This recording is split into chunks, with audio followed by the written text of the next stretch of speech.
Yeah, I don't ever remember feeling like this. But I'm out here in these YouTube streets. So I want you to get your fingers. I don't know what you're doing. I want you to right get now, your mouse. I want you to check me out. And I want you to check me out. Get ready to do this. It's the relationship rehab. Like, share, and subscribe. We coming at you live. So come on, let's take a ride. Then subscribe to United Guns of America. Just click that link and listen up to what I'm telling you. It's the relationship rehab. Click that link right now. You know what I'm saying? It's your boy Brian Redmond, and I just want y'all to subscribe to my channel. You know what I'm saying? I want you to let me know what you think. I'm gonna talk about some things, you can talk about some things, and we can do our thing. You know what I'm saying? I mean, it's all about having a conversation, right? I mean, if we can't talk to each other, then, I mean, what are we really here for? I want y'all to be able to just come over to my channel, talk to me about what's going on with you, and I can tell you what's going on with me, and we can build some things, you know what I'm saying? That's all about growth, baby. So click that link, go ahead and swipe on your phone, whatever you gotta do. Share my content. It's just get me out here, baby. Cause we just talking, you know what I'm saying? It's like, I like doing what I'm doing because it's about the people. It's about us having a conversation with each other. It's about us discussing whatever needs to be discussed. And on these YouTube streets, this is the best place to do it, baby. Like, share, and subscribe. That's right. Click the link. Click the link. Yeah. I just want to say thank you to everybody that's out here that's already subscribed. You know what I'm saying? Cause y'all ain't the first one, and y'all ain't the last one. So I just want to give a shout out to everybody that click the link, that click the share, and then subscribe to your boy. Cause we gon' grow this thing together, baby. Relationship rehabbing, United Guns of America. To the world blow up, baby. Yeah. Click the link, baby. Click the link, baby. Yeah. Hey, I just wanted to send a shout out to all y'all. I love y'all. That's why I do this. It's for the love of us, baby. I appreciate all of y'all. Ooh, we gon' do this thing. We gon' do this thing right here, baby. Hey, look, if you at a computer right now, just go ahead and click your link. What else you got to lose, baby? Tell me what you think. Hit the comment section. You can jump on the live panel. We do it all here. That's what it's all about. So come holler at your boy. I've been doing this for years, but I just got onto this YouTube thing. So hey, let's see what it do and where it can go. To United Guns of America. Just click the link and listen up to what I'm telling you, telling you.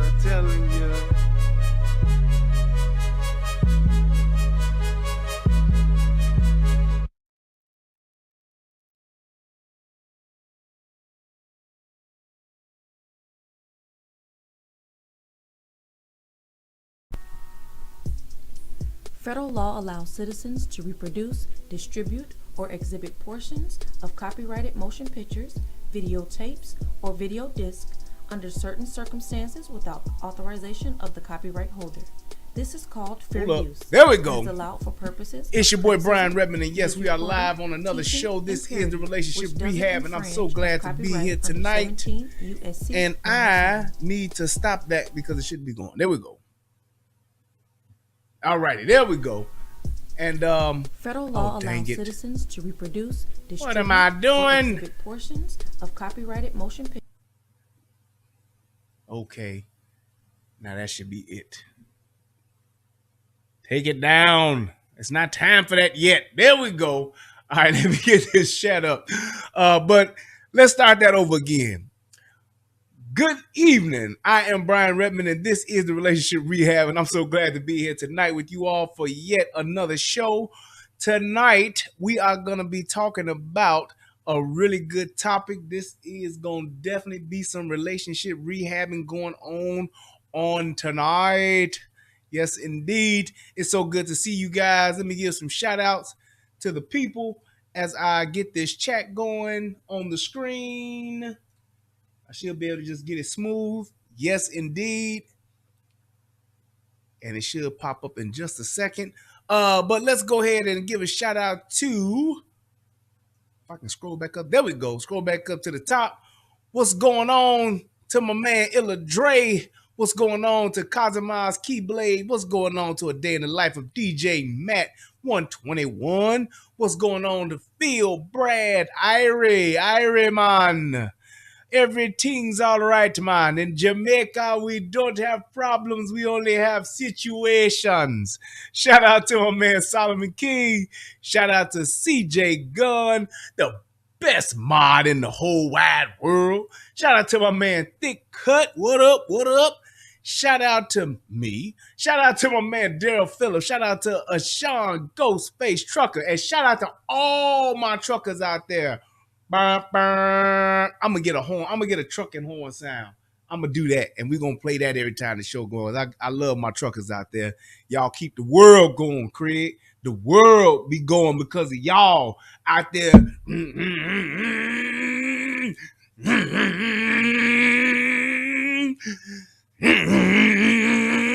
Y'all get them trailers moving. I appreciate y'all. Y'all be bringing me my stuff. I need you out there. So shout out to all of y'all. Shout out to my man Lancelot. Cheers to you, brother. Shout out to my man Nintendo Dementia. What's happening? Let's go. We about to get it. Shout out to They Call Me B. What up? And shout out to my man Big Timer 24 Gaming. What's happening? C Mims. Yeah, that's right. Go Bears. And the Bears are going right to the trash this year. I'm sorry, but I got to call a thing. We are driving the struggle bus. But I'm okay with that. I'm okay with chalking it up. I'm trusting Ryan Poles, even though I hope that, I really hope that they sit Justin Fields down for at least 2 to 3 weeks. So let him miss these next 3 games. I really hope they just sit him down because he dislocated his shoulder. Ain't no rush to come back. The season is shit.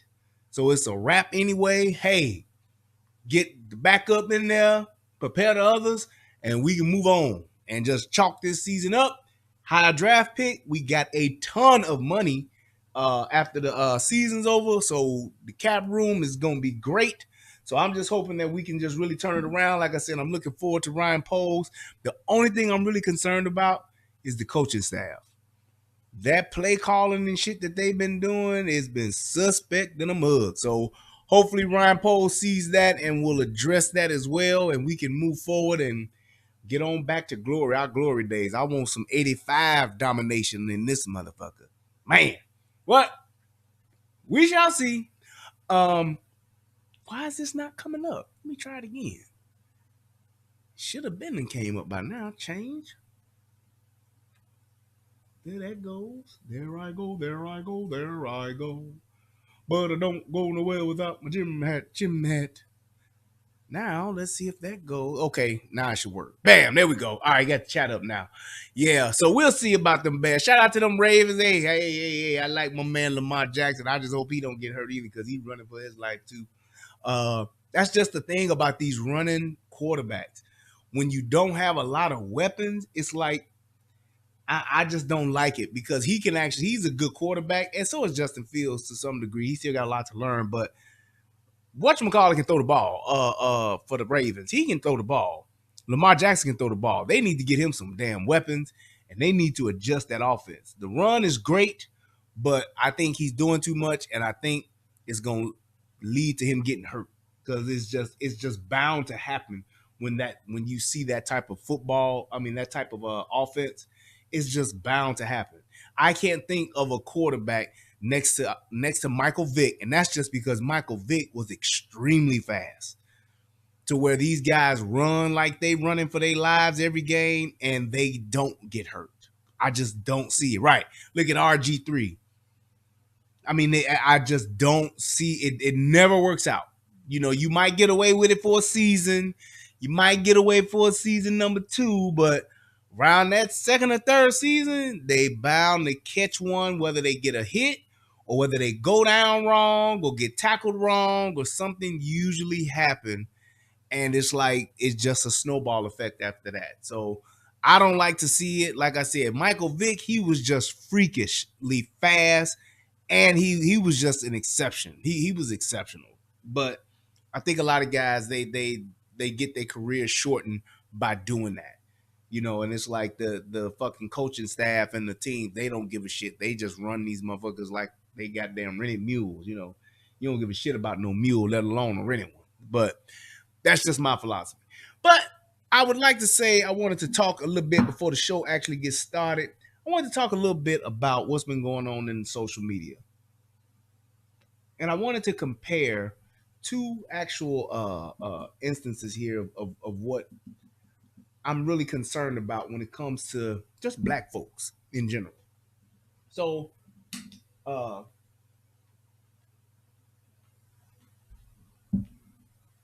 we've had, a couple of our affluent African American brothers in the news lately, and they have really, really, really been struggling.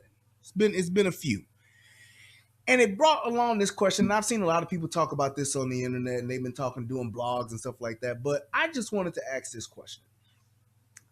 For all my pro-blacks that are out there, all my, Dabo Jack, my Hebrews, Israelites, and the pro-blacks or the pro-blacks, the FOIs and all of that, and all of the protesters, all of the I'm pro-black and I'm pro-this. I just got a question that I wanted to ask. I thought about this earlier today. It's funny, and just correct me if I'm wrong, how black folk went into a total frenzy and was in an uproar when a football player by the name of Colin Kaepernick took a knee. And he took a knee. He got a lot of jazz going on the team. And, he had the team was, in an uproar. Then he had the NFL in an uproar. And niggas started taking knees all across the land. Lost his quarterback job. Some say because he was black. I don't think so. I think it was because he just wasn't in the upper echelon of quarterbacks like he thought he was. And even when you go back and look past, that first or second year, he was a good middle tier quarterback at best. On his best day, he was middle. Hey, what's going on, Derek? How you doing, man? Thank you, sir. Became a relationship builder. You, sir, are on a new level. Oh, I'm on a new level. I'm on it. I'm on a new level. I'm on it. I'm on a new level. I'm on it. I'm on a new level. I'm on a new. Yeah. But nevertheless, Colin Kaepernick started an uproar, a movement, if you will. He was protesting on his job about black folks being mistreated by the police. He was wearing pig socks. He was wearing socks with pigs on them, taking a knee, wouldn't stand for the Star Spangled Banner. I get it. Okay? It's America. And even though you're trying to protest on your job, which I thought was stupid, you still did what you did. And it got black people going. There was a lot of black folks who was saying, I ain't wearing no more jerseys in the NFL. I'm protesting the NFL, which all lasted about maybe, 4 weeks. Niggas was saying they done with the NFL. They ain't watching no more games. We gonna hit them in their pockets and stop the viewership, right? Okay. And even though, you may think, you may have your different points of view about it, it was, arguably something where you could say either you support it or you don't support it, either way. But black folks was fired up to some degree. Now, since that time, a lot of people have criticized Colin Kaepernick, me being one of them, because I said, and I keep saying it, Colin Kaepernick was full of shit. Colin Kaepernick was on bullshit, and Colin Kaepernick was literally trying to get some money while shaking down the NFL. And he was successful to some degree because he did get a large sum of money, which was undisclosed. We don't ever know how much it was. The nigga was taking pictures with Lambos and fucking Ferraris, whatever it was. I think it was a Ferrari picture. He pimped the system. Fine. He got his money. That's what it is. But black folks, kind of just faded off and let the shit go. And then they started watching the NFL again. And it was always right back to business as usual. But now, I have to ask this question. When it comes to Kanye West, Kyrie Irving, and what's my man, the coach for the Boston Celtics, Udoka or Udoka, whatever his name is. It's funny to me how all three of their transgressions, if you will, were not illegal crimes. They weren't crimes, but yet and still, they have been consistently raked over the coals, given the most severe punishments possible, have been, I guess, canceled, if you will, to some degree, has lost, millions, in Kanye's case, billions of dollars. And I guess my question is this: why are we allowing our athletes, coaches, black folks, celebrities, and all of that?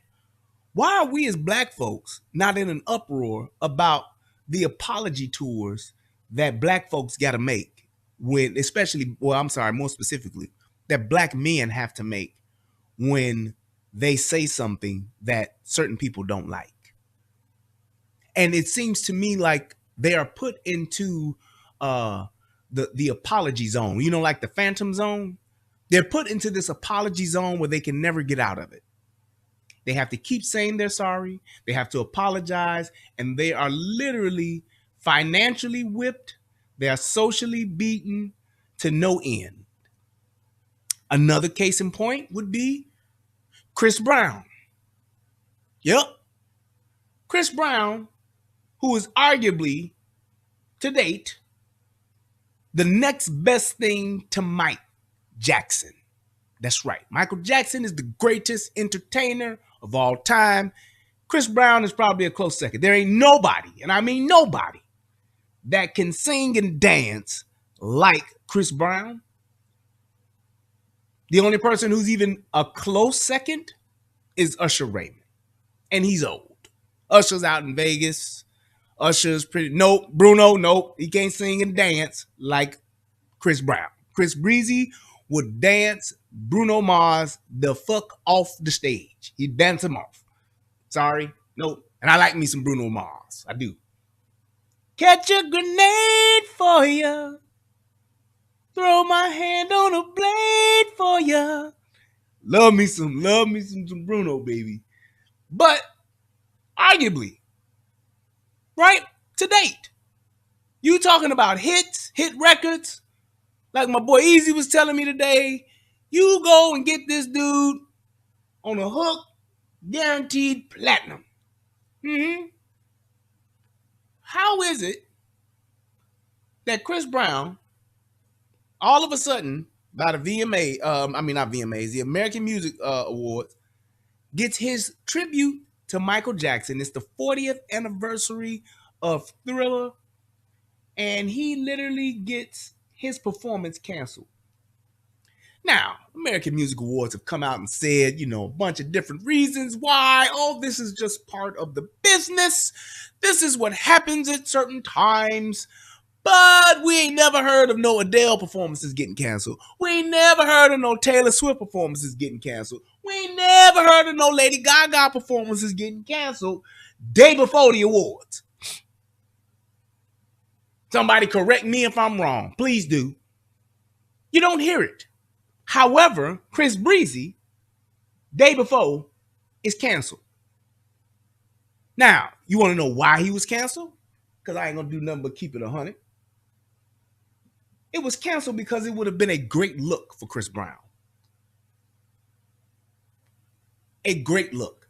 If you look on YouTube, it's all over the internet. It's on Instagram, YouTube, whatever. The performance and the tribute that he was doing to Michael Jackson was going to be epic. He was nailing the practices. I'm telling you, the rehearsals were sharp. So I know how the performance would have been. When you're talking about precision dancing, Michael Jackson, the best. Janet Jackson, the best. But Chris Brown, in the rehearsal, was on par. He was. However, his run-in with Rihanna some shit, I don't know, was it 20 years ago damn near? Some shit he did when he was 19 years old is still haunting him today. Yes, the nigga is better than Hammer. Still haunting him today. And I'm just saying what it is. Black men in particular, y'all want to play the racism card, this is like the time to be playing it. Because the only thing that you can say that has been the differentiator between other people who've had transgressions in social media, whatever the case may be, has just been with black men. Snoop Dogg called, what's her name? What's the chick from Good Morning America, or whatever her name? Gail King called her a funky dog head bitch. In my opinion, even though it's not politically correct, rightfully so. The bitch was out of pocket and she said some ignorant shit about Kobe Bryant after he was dead. Never said it to his face, but after he was dead, she went to one of his friends, Lisa Leslie, interviewing her about Kobe's life because he died. And that was one of the things she felt she needed to talk about. It's like black men never get forgiven. And my thing is this: how come we are not pissed off about it? Because I am, which is why I'm talking about the shit now. If y'all niggas ever want to hear me say this is racist, or there's racism here, there's prejudice, whatever you, now is the time. This is one of those instances. Because there is no one, and I mean no one, that suffers like black men, especially when they are celebrities. They are destroyed, talked about, beaten down until there is nothing left. They make them go on these 30, 40 city apologetic tours. Look at DJ Envy. Not a big fan of him, but look at him. He had some indiscretions with his wife and had to go on talk shows and everything and apologize 1,000 times. Why? Why is that? And how come nobody's asking that question? That nigga Snoop Dogg had to go apologize on the air, on Instagram, had to go on the Red Table Talk. He had to go every goddamn where to apologize. And they just keep talking about it. They won't stop. They just will not stop. Every time they bring it up, every time they talk, every chance they got, they brought up Kobe Bryant and the girl who accused him of rape and all that shit. Never convicted, but definitely brought it up every single time. However, let's go on the other side of the coin so I can prove my point. Brett Favre is stealing motherfucking welfare funds, and ain't nobody got shit to say. He ain't apologized not one goddamn time, ain't been on no apology tour, ain't said he was sorry, ain't got canceled, ain't lost nothing, but he just doing him. Now, we can all take knees and rally around Colin Kaepernick, but we can't stand up for Kyrie. We can't stand up for Kanye, who's right, by the way. Even Dave Chappelle went on Saturday Night Live and said it. Yeah, you know, it's a lot of Jews. I mean, really a lot. But that's always hush hush. And my thing is this: black folks be the first one to call somebody racist. Black folks be the first one to call somebody a white cracker. Black folks be the first one to call a motherfucker a white honky, whatever, fill in the blank. But when it comes to them other people, we always quiet. I saw a video today where this guy was saying, yes, Kyrie, you think that do you think that the Holocaust, you support a video that said the Holocaust didn't exist, didn't happen? He said, man, I never said that. That never came out of my mouth. But what are they doing? They're trying to put those words in his mouth to demonize him. They're trying to demonize him, and nobody's pissed off about it.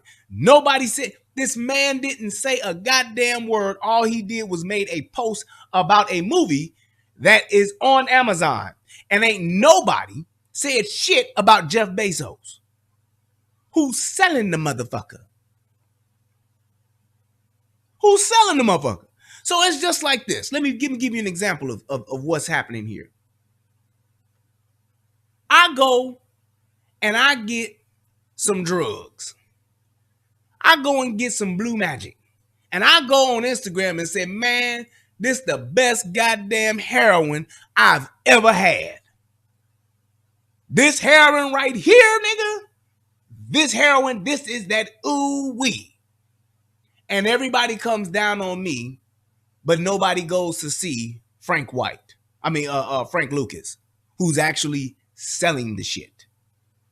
The police come and lock me up. The police come and parade me up and down the street and in the police station in front of the media because I literally just said, wow, this blue magic is really something.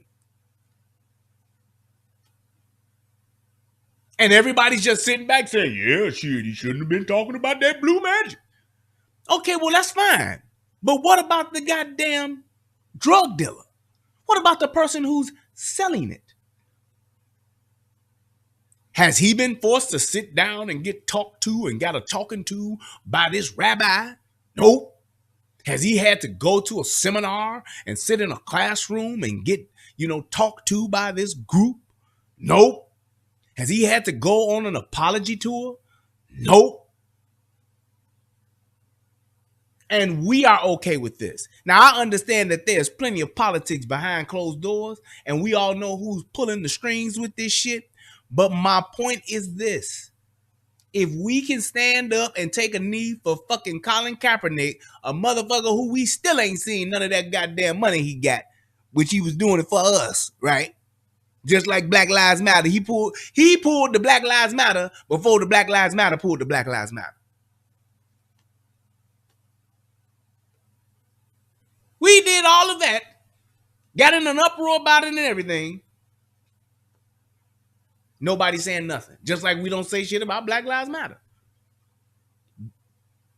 Millions of dollars unaccounted for. Family said we ain't got shit. Other families said we ain't got shit. Other families said we ain't got shit. And ain't nobody saying shit. Meanwhile, Patrice Conan Cullors is sitting, Conan Cullors is sitting back with 5 estates. Right. Ain't that a bitch? It's like every time somebody brings up Black Lives Matter, you know what the phrase is now about it?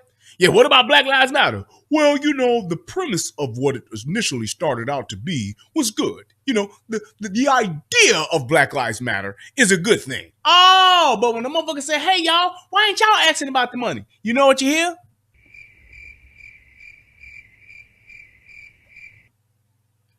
Hey, guys, where the fuck is Patrice Conan Cullors?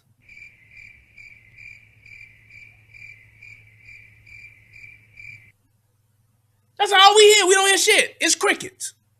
Told y'all I was going to get that crickets, didn't I? But I'm just saying. We are not even standing up for our own when we can clearly see just blatant biasness. Blatant. We ain't seen Brett Favre get arrested. Nope. We ain't seen it. But we seen Chris Brown get his show canceled because they say he was a woman abuser. Do y'all realize that Chris Brown and Rihanna have made up since then to the point to where they've even done songs together? So the bitch who actually accused him of doing what he did, the bitch who actually was the victim, and that's using that term loosely, but she's cool with the nigga and the media ain't. Yeah.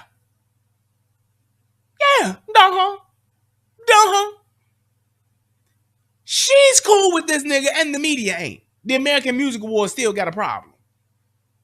They They did this shit to Kevin Hart. You know, Kevin, you said some things back in 2010 that were just insane. Man, if you don't get the fuck out my face. And I like the fact that he said, fuck y'all. I'm good. Nope. Nah, I'm all right. Yep. Nope, y'all go ahead.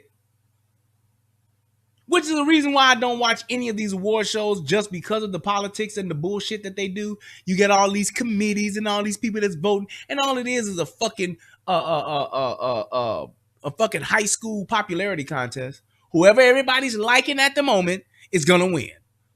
Damn the fucking content, damn the fucking the quality of the music, damn all that. If we like this person, they're gonna win. They do it with the Academy Awards. They do it with the Grammys and all that shit. Same thing with Will Smith. 2-3 years ago, them motherfuckers was boycotting. He didn't even get nominated. He didn't win shit. Year 2 later, he on stage slapping the shit out of Chris Rock, and he still gets his Academy Award. Why? Because they like his ass this year. As opposed to just saying, yeah, I'm good. Y'all can give me that, but I won't be there. Nope. You boycott one year, you accepting the shit the next year. And ain't nobody saying shit about that. That ain't Coonan. That ain't Uncle Tom and all that shit niggas be saying. It is what it is, man. I just had to get that shit off my chest because I'm really like fucking pissed that we ain't saying shit about it. Niggas ain't posting about it. Niggas ain't mad about it. We just let niggas, no matter who they are, no matter what they did, if this certain group, the juice, go ahead and want to rake a motherfucking nigga over the coals, they let them do it. Just like they did Michael Jackson. And that wasn't shit but a shakedown to get the last parts of his music and to get his fucking catalog broke up, because they'd be damned if they let his family get the shit. All of it. Same thing with Prince. They'd be damned if they'd let his motherfucking sister get all of it. They'd be damned. And we don't say shit about it. All them shitty ass deals that artists have got, and I ain't tripping on the business part of it because you sign what you sign. But the fact of the matter is, if you signing a bunch of artists to some bogus ass slave contracts, then goddamn it, we should be able to call your ass a motherfucking slave master in the motherfucking music business. Plain and simple. You sign slaves. This is business. We're just doing business. Yep, you are. Fucking slavery was a fucking business. It wasn't that white folks just hated black folk. We hate these Africans. Let's enslave them. No, it was a business opportunity. It was lucrative, and they could get these motherfuckers for free and for damn little or nothing, and they could use that labor to make a fuck ton of money. That's what they did. It was business. Still don't mean that you ain't no fucking slave driver. You ain't no slave master.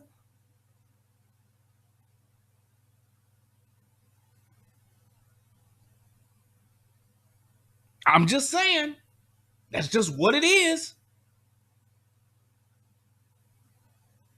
So it's like we be the first ones to be talking about racist this and racist that. As more niggas talk about Donald Trump being racist than they talking about this shit that's happening to Kanye, Kyrie, Chris Brown, and keep filling in the blanks.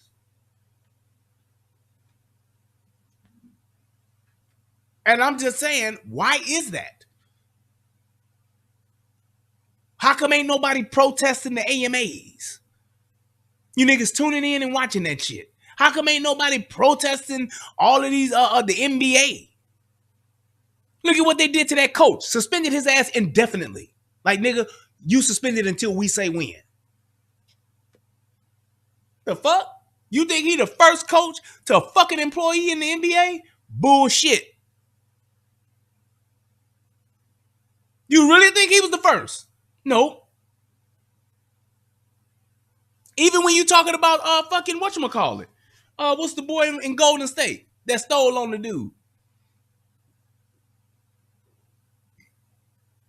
How in the fuck did that video get out? And don't nobody know how? Don't nobody know nothing? Keisha, dead. Dunner man, dead. $1 million a week business reduced to fucking rubble. And don't nobody know nothing? Man, come on, man.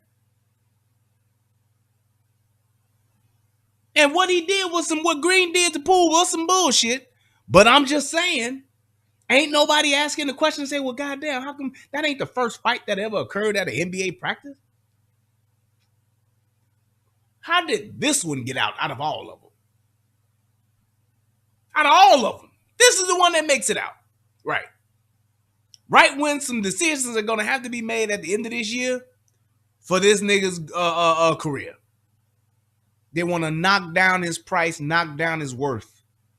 So when they do move off of him, it'll be quiet and he won't be able to say shit, really. They don't bring him back. They can say, oh, well, they didn't bring him back because of what happened with the locker room thing. That's what they're going to say.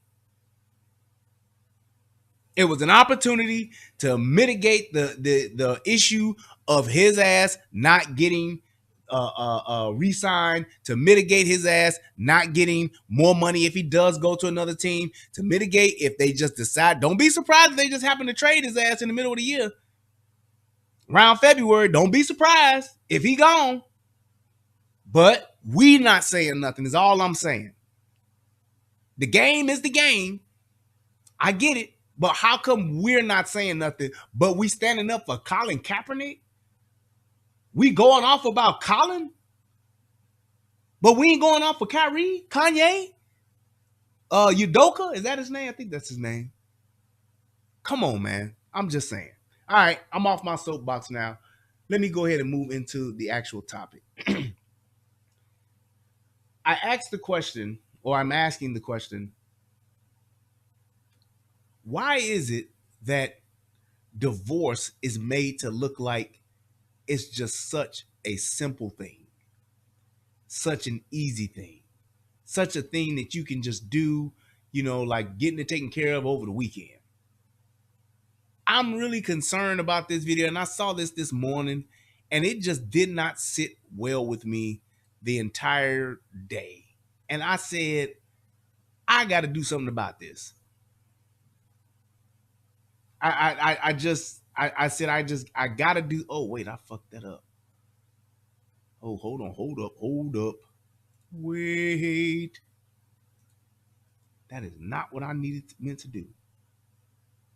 Shit. All right. Well, I won't probably have to do that so I can change this. Hang on. Yeah, that is not right. I don't know why I did that. That was not the correct thing to do. Let me pull up this video. Hang tight. But it's just one of those things where I would just really hope that we would start to like really see what's going on and asking the right questions. And when we're talking about supporting us and standing up for us, and we talking about doing what's right and just social justice and all of that shit, it's like we just shut up and sit down and don't say shit when something comes up, when it's another group or another religion that steps in and says something and they're doing it to us.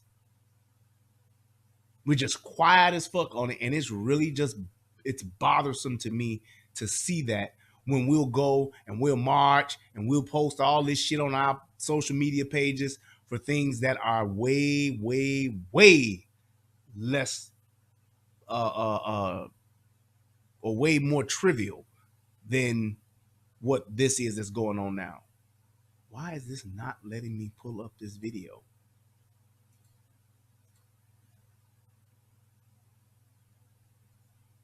This is so weird.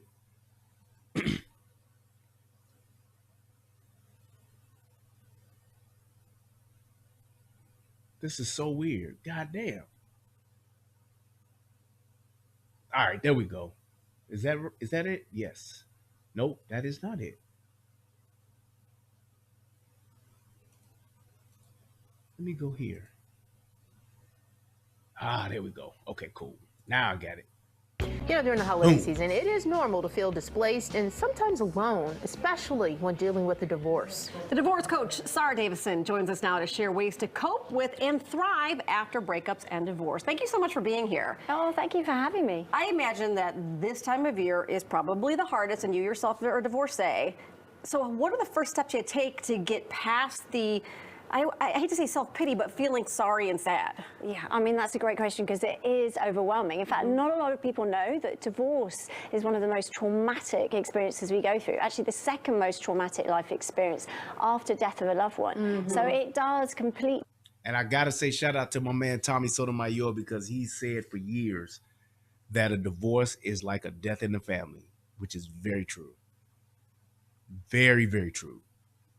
I really got to give him his kudos on that shit. It really is.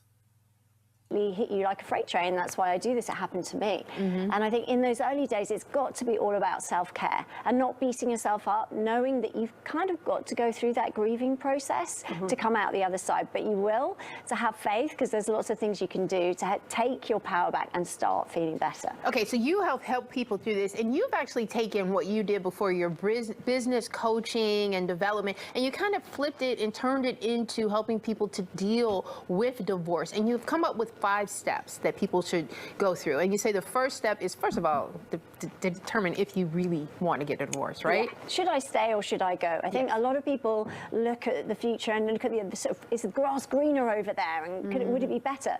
But actually, divorce, as I said, is such a difficult process that actually sometimes just taking a step back and looking at your marriage and seeing if you can make that work, obviously, is going to be the place to start. Yeah. Okay. And so talk a little bit about your own experience, because it sounds like it was a very tough one, and how you overcame to have a better second chapter. Yes. Well, I And here's my thing with this.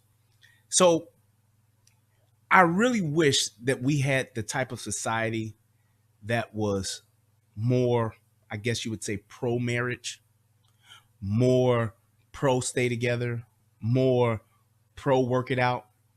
Because when you look at the reality of what these divorces are, number one, it's more and more people getting divorced every day. That's just the fact. More and more people are getting divorced each and every day. They just are. And when you look at what the reasons are, it's so fucking trivial and it's so fucking minute that it's like we're conditioned to think that we have to leave if this isn't what I want it to be, as opposed to trying to work it out. We're more inclined, in most cases, and just hear this, and if you disagree, let me know. Most people are more inclined to take more bullshit off of their job than they are in their own relationships.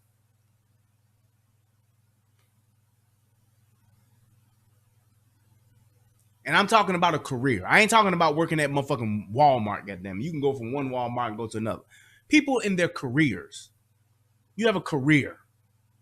You're more inclined to take more shit off of your job that you go and work, your career that feeds your family, right? Provides you with the lifestyle that you live. You're more inclined to take more bullshit off of that than you are your spouse. And this is supposed to be somebody that you love. Do you realize that the majority of people, statistically, the majority of people get married, first and foremost, because they say they love that person?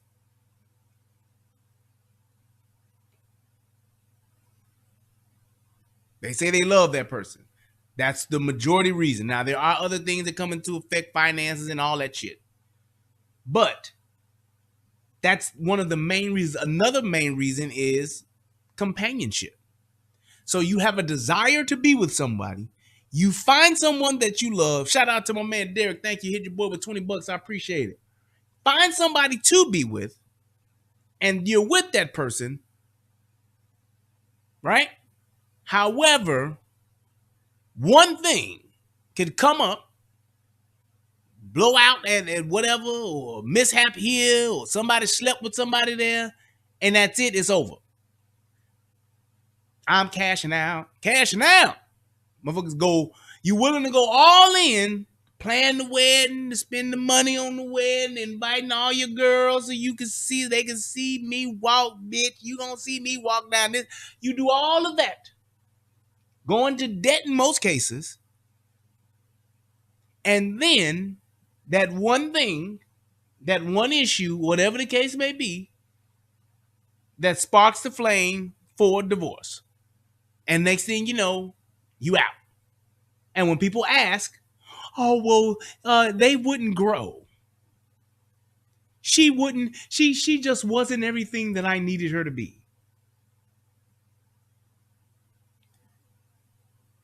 He wouldn't grow.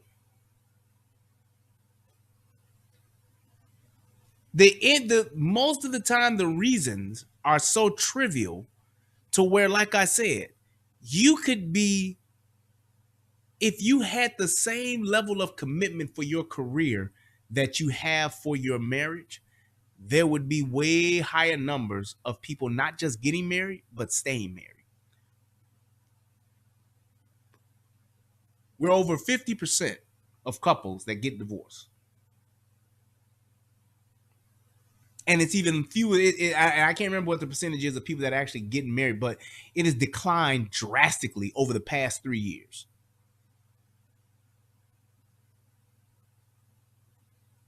Yep, B, you got a point that I'm gonna hit too.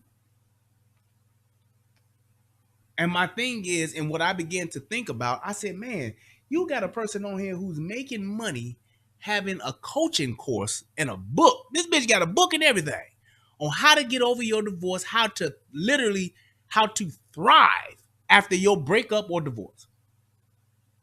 So after I get a divorce, it's not only going to be, hey, I'm surviving, I'm going to be thriving, which means a lot of people believe that their lives are going to be even better than what they were before.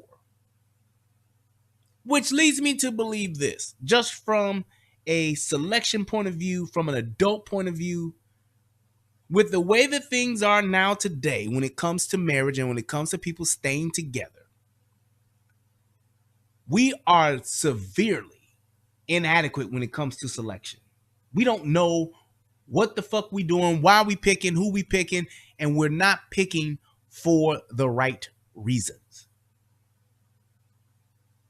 Because to think that somebody's going to be the same motherfucker that you married 20 years ago, what are the odds of that? So this person is just the person you married back in 2000 is going to be the same motherfucker that you married in 2022. No. People change. People grow. People do different shit, learn different shit, feel differently about shit. It's natural. However, if you are not going to take into account that a person will change, why would you get married in the first place? And it's like when people get married, a lot of people get married for the wrong goddamn reasons.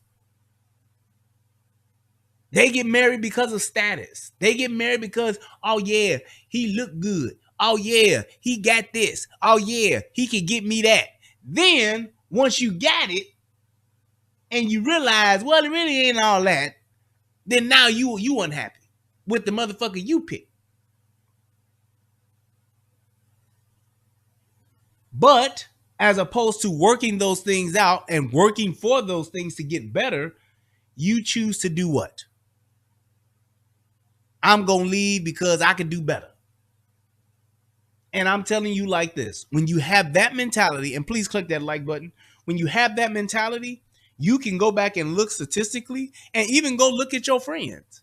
The older you get, the less likely you are to ever be back on the level you were at or would have been had you stayed married. What you lose in companionship, what you lose in friendship, and what you lose in finances, what you lose in relationship, it never, very seldomly, the odds are truly against you. Truly against you.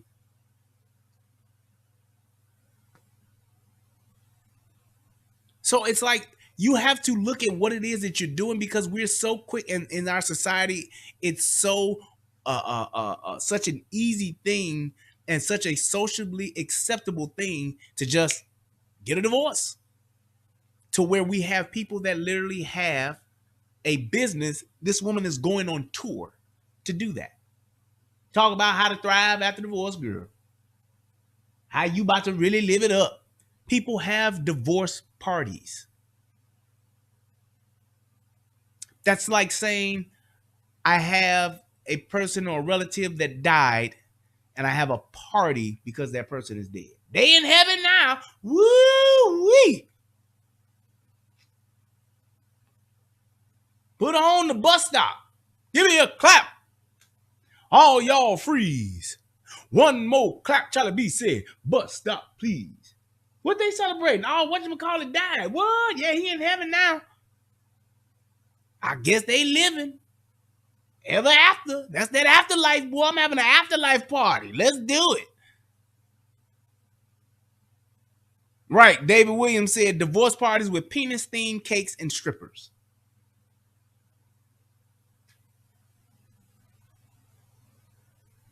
Like, really? Really?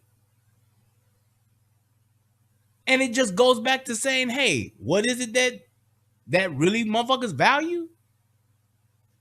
People value more. They value their jobs and their careers more than they value their wife or their husband. The person that they committed to and chose to live with. A motherfucker could pass you up on a promotion at your job and you still gonna stay. But let a motherfucker not set you out for your birthday? Shit. Girl, please. Nigga ain't gonna not acknowledge me on my birthday. I brought that nigga some red bottoms on his birthday, and he just bought me, took me to dinner. Fuck out of here. I could do bad all by myself. Okay.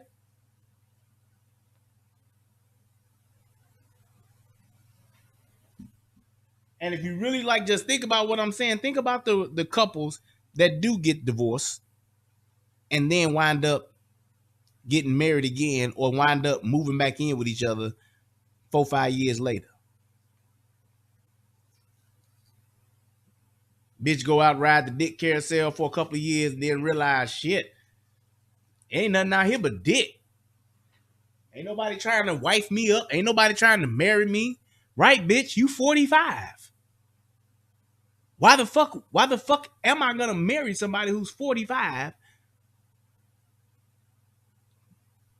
3-4 kids. For what? Then they wind up, me and my ex-husband, we good friends. Then, you know what? I don't know why we got divorced. No, I know why. But now you getting old and it's getting cold outside. Baby, it's cold outside. I thought I could play. Baby, it's cold outside. Now I'm wanting to stay.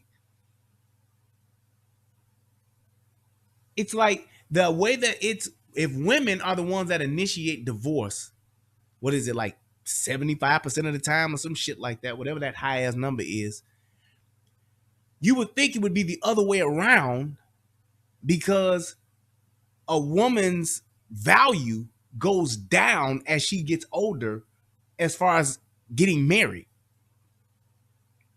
The older you get, the less odds you have of getting married, in case women didn't know that.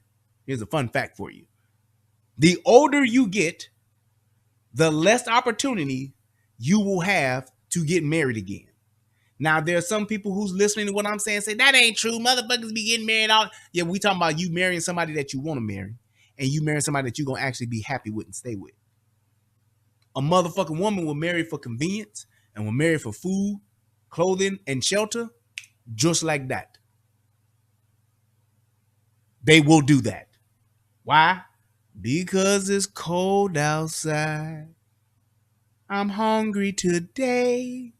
Baby, it's cold outside. I think he might be gay. Baby, it's cold outside. And because of that, they will then compromise more and more stuff. Well, he only slapped me on Tuesday, so I can, shit, it's cold outside.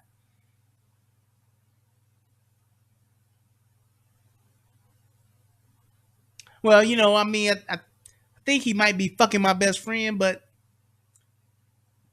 bitch, ain't nobody else trying to marry me, so shit, what the fuck I'm gonna do?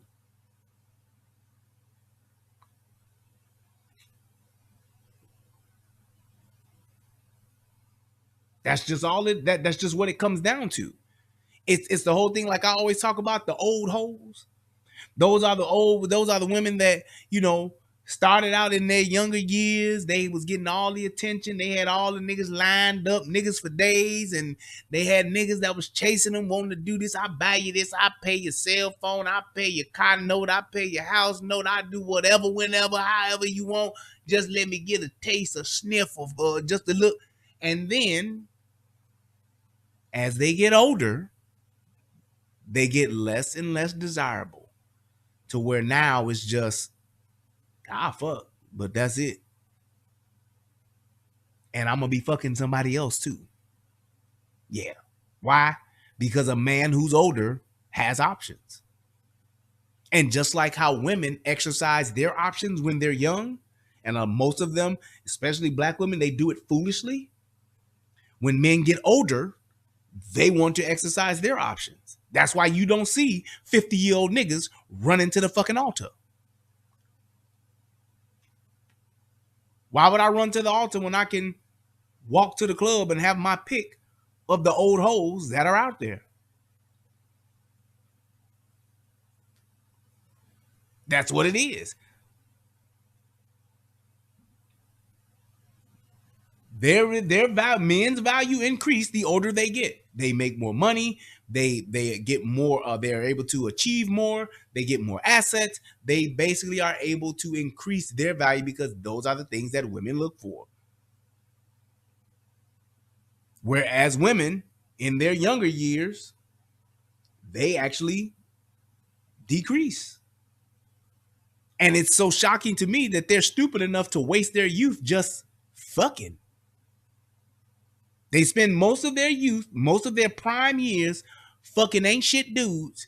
Then they want to find a father for their 4 kids and get married and a husband.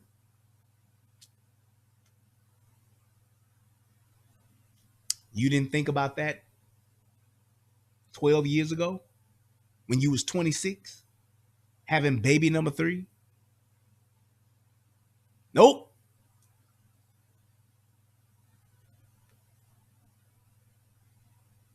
That's just what it is. And it's like that concept and that idea, because, and here's the thing too, in society, women are being misled to the point of just flat out delusion, to where they're thinking that they're missing something. I want to live. I want to go out. I want to experience. Okay, you can do that, but there's a price to be paid for everything. There just is. There just is. A man who makes $40,000 a year will not have access to certain level of women. He just won't. He just won't. Right. Mama got to have a life. Coming up with terms like glamma and shit like that. That ain't nothing but an old hoe who trying to be young. That's what a glamma is. That's just what it is. And it's like they have this mentality where they thinking that, well, if you ain't out here riding the dick carousel, you ain't living. So therefore, they either did the smart thing early in life and want to ride the dick carousel later in life, or they ride the dick carousel early in life, and then when they get older, they don't know how to get off the motherfucker. A bitch won't get off. They like, nah, I gotta stay on this motherfucker shit. I'm gonna wait till all the dicks stop wanting me. Damn, I ain't getting the dicks I used to. Well, I guess I better retire now. Let me go on and start going to the tavern, sitting in my seat, waiting on that guy with the keys that got a van with a cooler in the back. Hopefully he'll marry me. He might have some money. Give me some insurance. That's just what it is. didn't see it coming at all. I'd only been married about 3 years, and we had a son. He was 1, and then I found out literally overnight. And I tell the story in my book because it was a real shock for me. And I did a lot of that ugly crying on the bathroom floor and feeling sorry for myself. And then I decided, you know what? I have a choice. Either I drag this forward and it becomes, you know, my life and my story and defines me, or I step up and I do something differently. So I combine my coaching skills, because I've been coaching for about 15 years by then, with the divorce process, and the tools that I tested and tried are the tools that are in my book and I share on my podcast and with all my clients around the world. And here's the thing too, because a lot of women will get into this situation and a lot of women will say, oh, it's just the worst thing. I'm just in a bad situation and it's toxic and all.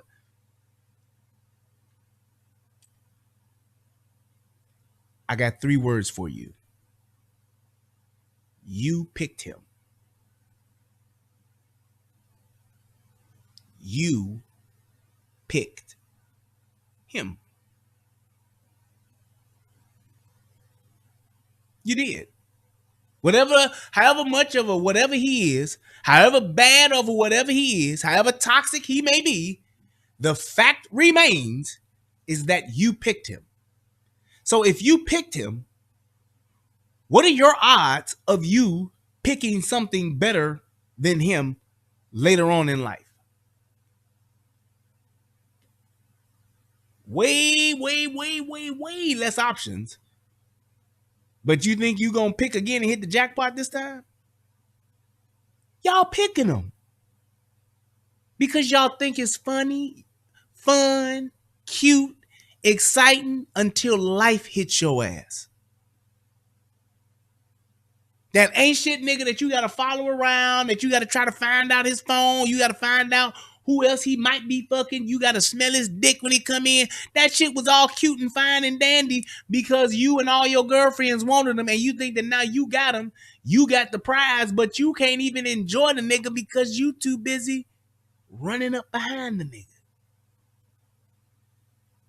You picked him. And when he shows you that he was who you thought he was, it's the worst thing in the world. So wait, I picked this ain't shit nigga. And then when I really find out time and time again that he's an ain't shit nigga, I'm the victim. How does that work?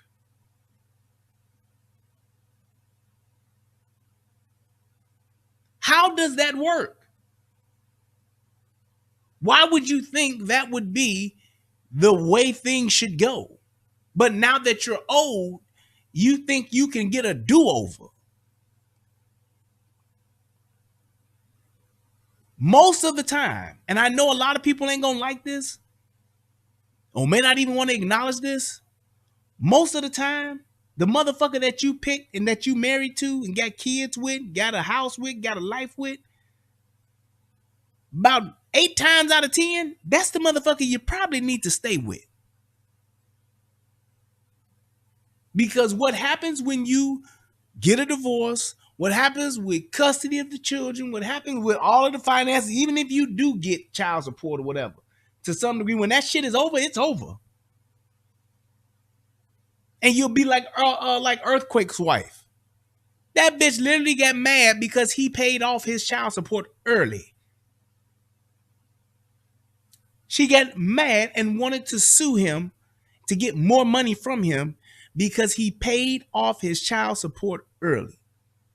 That's just like the bank getting mad at you for paying off your home earlier than the 30 years you signed up for it for. Well, what we gonna do now? We the bank. We ain't got no more money we got coming in with interest on it. He done paid all the shit off now. That ain't right.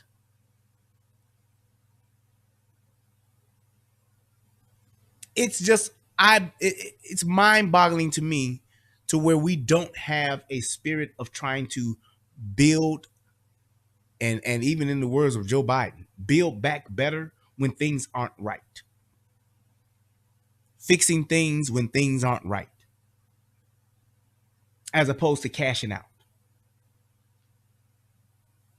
I imagine the hardest part, because you mentioned you did have a 1-year-old child, and That had to be the hard part. How do you separate from the child? And I imagine that's what a lot of parents are dealing with, you know, going from them with you every day to now having to share that time. Yeah, and that's absolutely right. It is one of the hardest things, and it's something I hear all the time.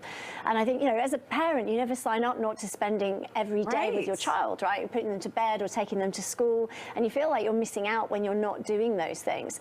So again, that is a really tough time. But again, it's shifting your focus back onto you and thinking, right, what can I do to help me move through these times and grow myself and become a stronger person so that when my child... Yes, she just said that. What? Fuck the kids. It's about you and getting the focus back on you. I tell you this. I gotta say it because it's the fucking truth. Women are the most selfish motherfuckers on the planet. They are raised to be fucking selfish, and they bathe in their own selfishness. Do you see how nonchalantly she said that? Yeah, it's really tough for the kids. You know, I got a 1-year-old. It's really tough, you know, not being there, but, you know, I got to focus back on me. The fuck? Mama got to have a life too. I'm sorry. It's the fucking truth. So fuck the kids. It's about me. Fuck what the kid got to go through. Fuck what the kid is being deprived of. Fuck what the kid is lacking. Because you might not like your husband, but you tell me what 3-year-old, 4-year-old, 5-year-old, 7-year-old kid don't like their father. Mama, I don't like my daddy. Can you get a divorce? When the fuck does that question come about? Out the blue, uncoached. You're gonna deprive the fucking kid you fucking helped bring here because it's about you. And women do that shit every fucking day. If they ain't pawning their kids off on grandmama, grandpapa, or whatever the fuck, putting them in the system, whatever the fuck, letting their boyfriend have their way with them, whatever the fuck, because it's about them. How many stories, and shout out to DJ Just J. How many stories has DJ Just J done on the AFC podcast? If you ain't seen it, go subscribe to it. On the AFC podcast, where a mother has a kid, brings in a new nigga, and the new nigga kills the kid. Fuck beating him. Fuck hurting him. Kills him. Kill him dead.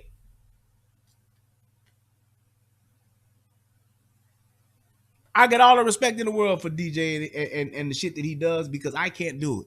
And most of the time, I can't even watch it. I'll go and click the like button on his show just to help promote it, but I can't watch it because it is just that fucking upsetting to me. Because it's happening all the time. The primary custodial parent in our justice system is to say the child does so much better with the mother. And time again, the woman who cannot, in most cases, provide for that child are the main ones putting them in harm's way. And they're the ones getting abused, getting murdered, getting tossed to the side, getting buried, getting hidden, and they be playing right along with it. We don't know where. We don't know. I just think somebody kidnapped John Tavy. I mean, he was here 1 second and gone the next. We all need to just scour the whole. We got to find my baby.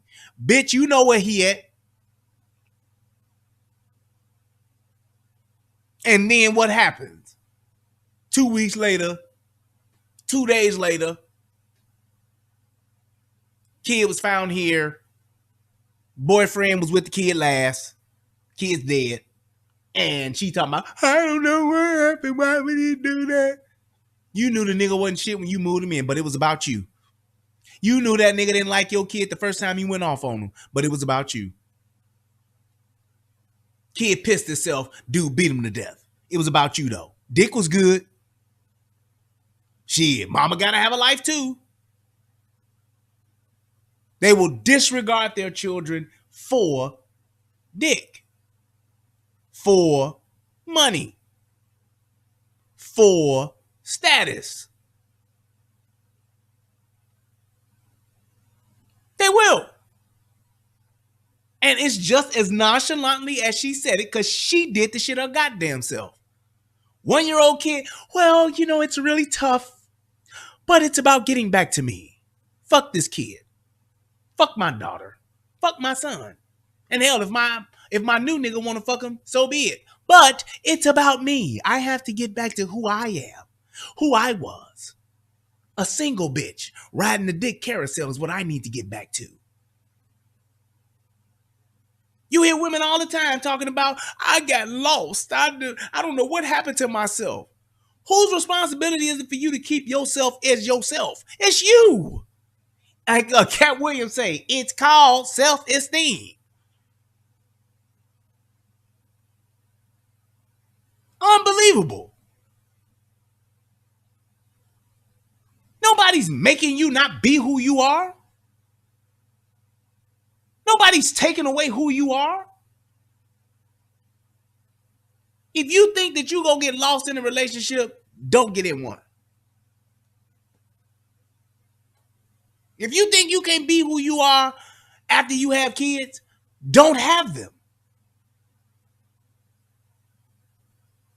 There are some people who should not have children.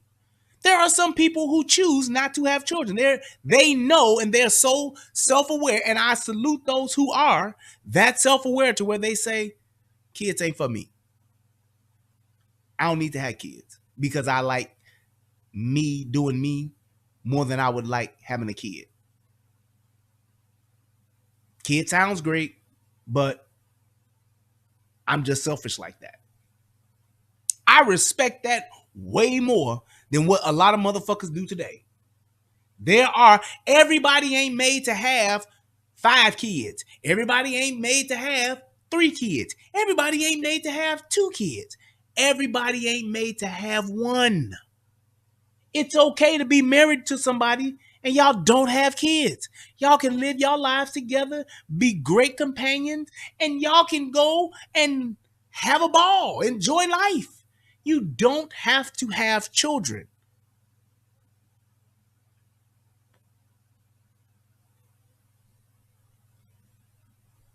Comes back, they have the best of both worlds. It's about doing what's best for the child, because obviously if it's safe and it's an amicable breakup, or even if it's not, having a relationship with both parents is going to be the best outcome for the child. So we have to think like that. I have a problem even with just, I have a husband, but even just downshifting out of mom mode completely. So how do you turn the focus back to yourself? What was the first steps that you took to be like, okay? What the fuck does that mean? I'm downshifting out of mom mode.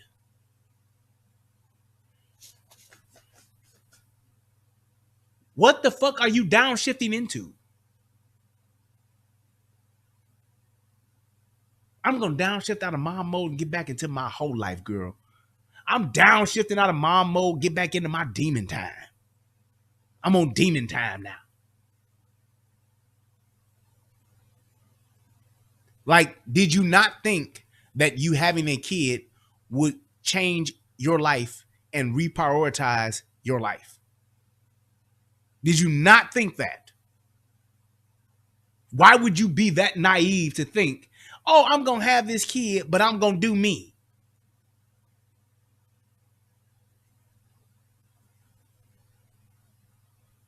I don't understand that. And it's like, this is what she's saying and what they're saying. This is common. This is what they all talk about. When they sitting around with their friends and they divorcing and they going through bullshit and they sitting around talking about your ass, this is exactly the type of shit that they saying, and they all dumb as fuck, and they sitting around saying, I know what you mean, girl. I know what the fuck you mean. Shit, I get it. But a man will work his motherfucking ass to death. Yep, I said it. Men will work themselves to death. Motherfucker will work 2 jobs. finally retire, and die 6 months later.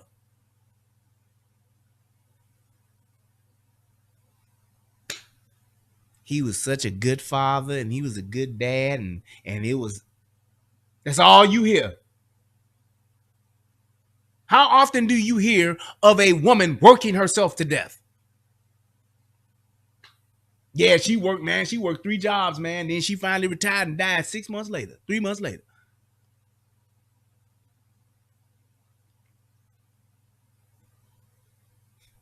I'm just saying.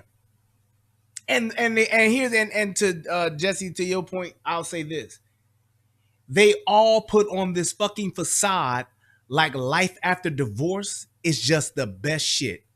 When in all reality, when it's just them at home alone, they are sad, miserable, and depressed. These women put on these fucking masks, they put on this fucking makeup, and they go and they perform day in and day out. But when they're home alone, they are sad, they are fucking depressed, and they are literally crying themselves to sleep because they are lonely. And that's why they'll take, at that point, any piece of a man. Okay, I got to move forward. Yeah, I think it's about working out what you want, because we get lost in a marriage sometimes, you know, especially if it hasn't been great for a while or it's been fizzling out. We lose that sense of self and who we are as an individual. So it's really going back to basics and looking at, you know, who are you? What do you like? What do you enjoy doing? And start focusing on you, which can feel a bit selfish, especially if you've been a mum for a long time and you're looking after everybody in the family. So again, going back and working out what you want to do. And here's the point to that. Everything that you like to do, the things that you like to do, life happens, but life doesn't happen to the point to where you can't do shit no more. It's called prioritizing, scheduling, balancing. I like playing Call of Duty with my homeboys online. I don't get to do it all the time, but that doesn't mean that I've given it up.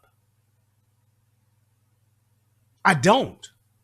I just downloaded the new Warzone on my computer.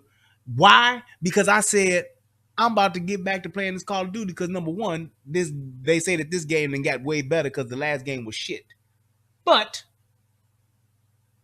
when I get home, if I do a show, if I want to go and hey, I don't get to do everything I want to do all the time, but I've never lost my gaming. I may not play it as much as I did. I may not be able to do that part, but nevertheless, I still get to do it. It's like, what the fuck? Why would you feel as though, well, I'm just going to say it. If you put yourself in a situation to where you just won't do something that you have a passion for doing, and all respect to you, that's on your ass. You have to make time for yourself. That is not illegal. It's not against the rules. It's not against the law. But it seems as though women make this thing to where they have, I sacrifice everything. You ain't nobody asking you to do that. What have you ever heard a man saying, yeah, I don't want my woman to do shit, but tend to us and the kids. Tend to us and me and the kids. Are there responsibilities that you have to your husband? Yup. To your children? Yup. But it ain't no 24/7 thing. And if it is, you need to get your life together. Just saying. You may not be able to go play bid whist every night like you used to, but goddamn, how come you can't go on one night? Especially if you got a husband. Look, Wednesdays is bid whist night, baby. Me, Katrina, and Shaniqua and Fantasia, we gonna play us some bid. All right.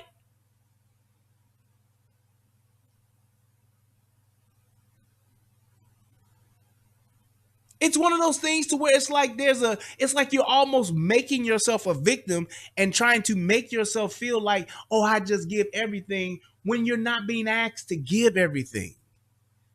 Are you asked to be a responsible adult? Yes. Are you asked to be a mother? Yes. Are you asked to be a wife? Yes. Just like a man is asked to be a provider, yes. Just like a man is asked to be a protector, yes. Just like a man is asked to be a father, yes. But there's still ways to figure that part out. All it takes is conversation and communication.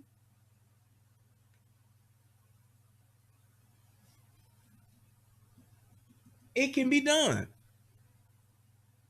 My wife is over 40 and she goes and jumps double dutch with a crew of women that are over 40 and jump double dutch. She likes jumping double dutch. And she found a group of people that jumps double dutch. Do she go every day? No. But whenever she gets the hankering for some double dutch, she can go. She found time for that. And women can do that. Just like y'all go and find time to get weave put in your hair. You find time to get your mani and pedi done. You find time to go to the Mac store and get your face done up and all that. Get your, what they call it, get your face beat. Find time to go do that thing. You like to bowl? Find you some motherfuckers that bowl. And make time for it.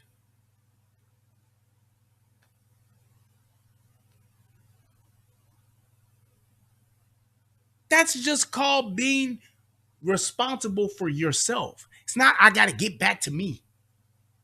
I done lost who I'm is. No, you just need to prioritize your time. But I be tired. Take some vitamins. But I be tired. Get some rest. Schedule. First Mondays of the month, I go play spades. There it is. It's communicated. It's explained. It happens. And I always talk about writing your breakup bucket list. So that's all the things you can do now that you could never have done during your relationship. It could be wearing leather trousers. I have a client recently whose husband hated them. So now she's got them in every color and she wears them all the time. Did you hear that? That's thriving.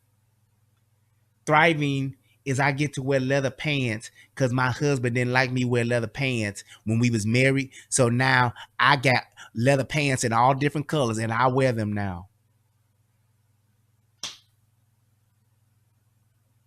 Really? That's thriving after a divorce, after a breakup. Now I get to wear leather pants. Right. Damn said, you made it, girl. You living. Bitch, you outside. I get to wear leather pants. I'm sorry, but if that ain't immature, I don't know what the fuck is.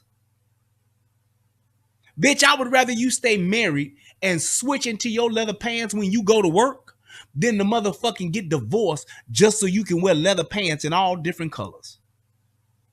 Are you fucking kidding me? Do you see how they trivialize a divorce and a breakup? Like, fuck that girl, now you get to wear leather pants, all the colors you want. How about you work that shit out before you get married? Look, Rontavious, I like to wear leather pants. You got a problem with that? Yeah. Then we don't need to see each other no more. But you know what a bitch will do? Fine. And then be mad. 15 years later, shit, I want to wear my motherfucking leather pants and this motherfucker won't let me wear. You know what? Fuck this shit. We just ain't growing in the right direction. I'm growing towards leather pants and he's going the other way. So fuck it. Oh well. I'm getting back to me and my leather pants. That's what I'm about to do. The fuck? Simple shit like that. Going to the club. Going to hang out with going to hang out with your single hoes. Your single hoe girlfriends. Because they telling you, girl, it was so much fun at the club. It was so much fun, girl, last weekend. Right, bitch. Was it fun that next night when your ass was at home? Was it fun then? What do the divorce coach got to say about that shit? Meanwhile, my son graduating summa cum laude.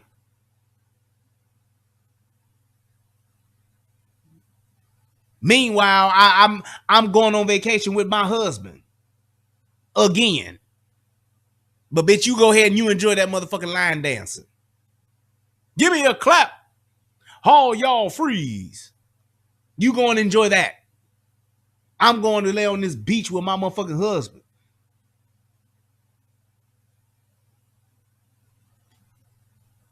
Just saying. Then what you do? Fuck it, girl. We're going on a girls trip. All right. Bunch of single hoes going on a girls trip. What happened? They wind up beating one of their fucking friends to death. Shanquilla.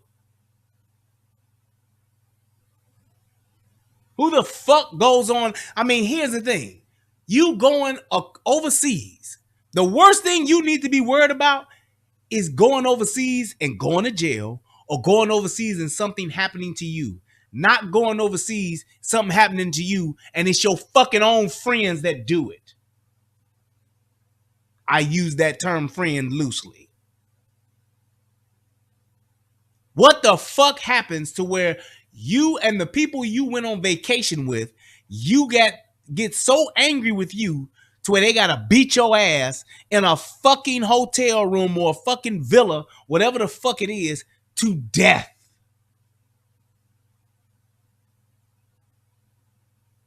I guess that bitch was on her demon time. Guess that's what it is. We'll say it was alcohol poisoning. Let's get the fuck up out of here.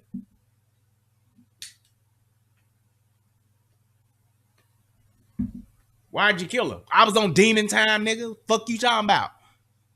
Bitch pissed me off. And I promise you, when the truth comes out, I promise y'all that this shit is all gonna come down to some dick involved somewhere. I promise you it is.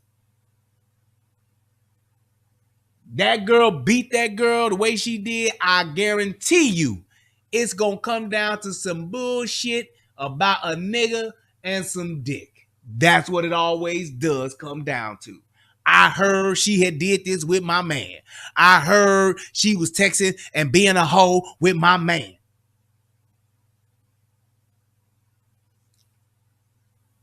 It's gonna be some I promise you. If it ain't about no dick, it's about some he said, she said. Nah. See, she gonna say this and ain't gonna say it to my face. So I'm like, bitch, say it to my face. Fuck you talking about? Say that shit now. Yeah, bitch, you over here motherfucking whatever the fuck. Say it now. I'm gonna beat your ass now, bitch. And they all sat and watched it. Friends like that, who the fuck needs enemies? I've seen people on the street getting their ass whooped and fucking innocent bystanders breaking it up. Hey, all right, man, that's enough, man. Go on, man. Hey, let it go. Let it get, that's it. I've seen that. Complete strangers who don't know neither one of the parties break up a fight. But your own friends won't. They're literally encouraging you to fight back. That's what they were doing. Fight back, girl. You ain't gonna fight back. And the girl even said, no, I'm not. I can't win. She literally wouldn't fight back, and they killed her anyway. That's why I say it. I don't fuck around with niggas. I'm not gonna give them an opportunity. I will erase their ass first. Judged by 12 instead of carried by 6. And if something like that happened to my daughter, all I'm gonna say is the police better get them before I do. We in a motherfucking race. The clock is ticking. The clock is fucking ticking. That's it. Yep, no, let us do our job. We're going to go out here and we're going to investigate. Yeah, okay. Thank you. Thank you so much, officer. I appreciate it. Thank y'all, man, so much, man. This is such a terrible thing, man. I really appreciate y'all going out here and finding out what happened. Let's get to the bottom of this because I need closure. Shit. I'm out here in these streets and ain't nobody safe. Let somebody harm a hell man. Ain't nobody safe. Mamas, uncles, cousins, brothers, sisters, mothers, ain't no grandmamas, ain't nobody safe. We all gonna be lost. We all gonna suffer some loss. It's gonna be condolences on my page and yours. And yours. And yours. Yup. That would have been my daughter. Yup, she made national news. And her daddy 2 weeks later made even bigger national news. Yup. Yup, I'd have made national news. This is unprecedented. The level of carnage one man was able to create. It's ludicrous. It's insane. We've never seen anything like it. Yup. And you probably never will.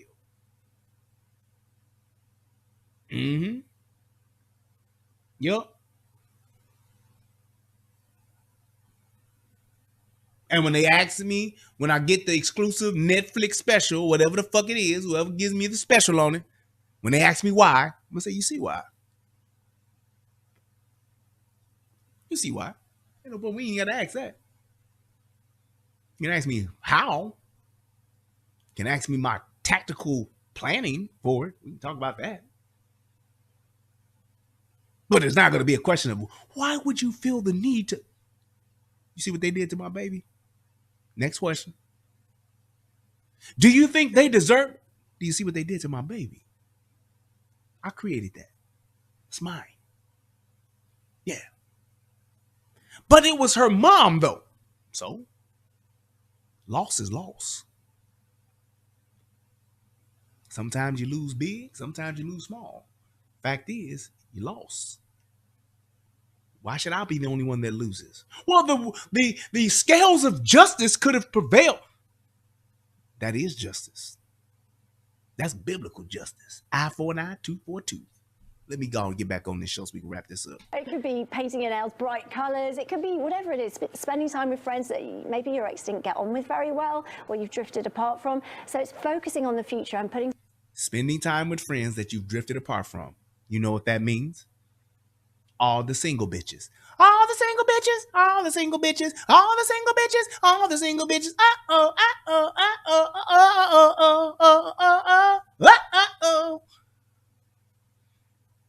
Listen, and I'm just going to say this. It is mathematically, the math will not allow everybody to get married.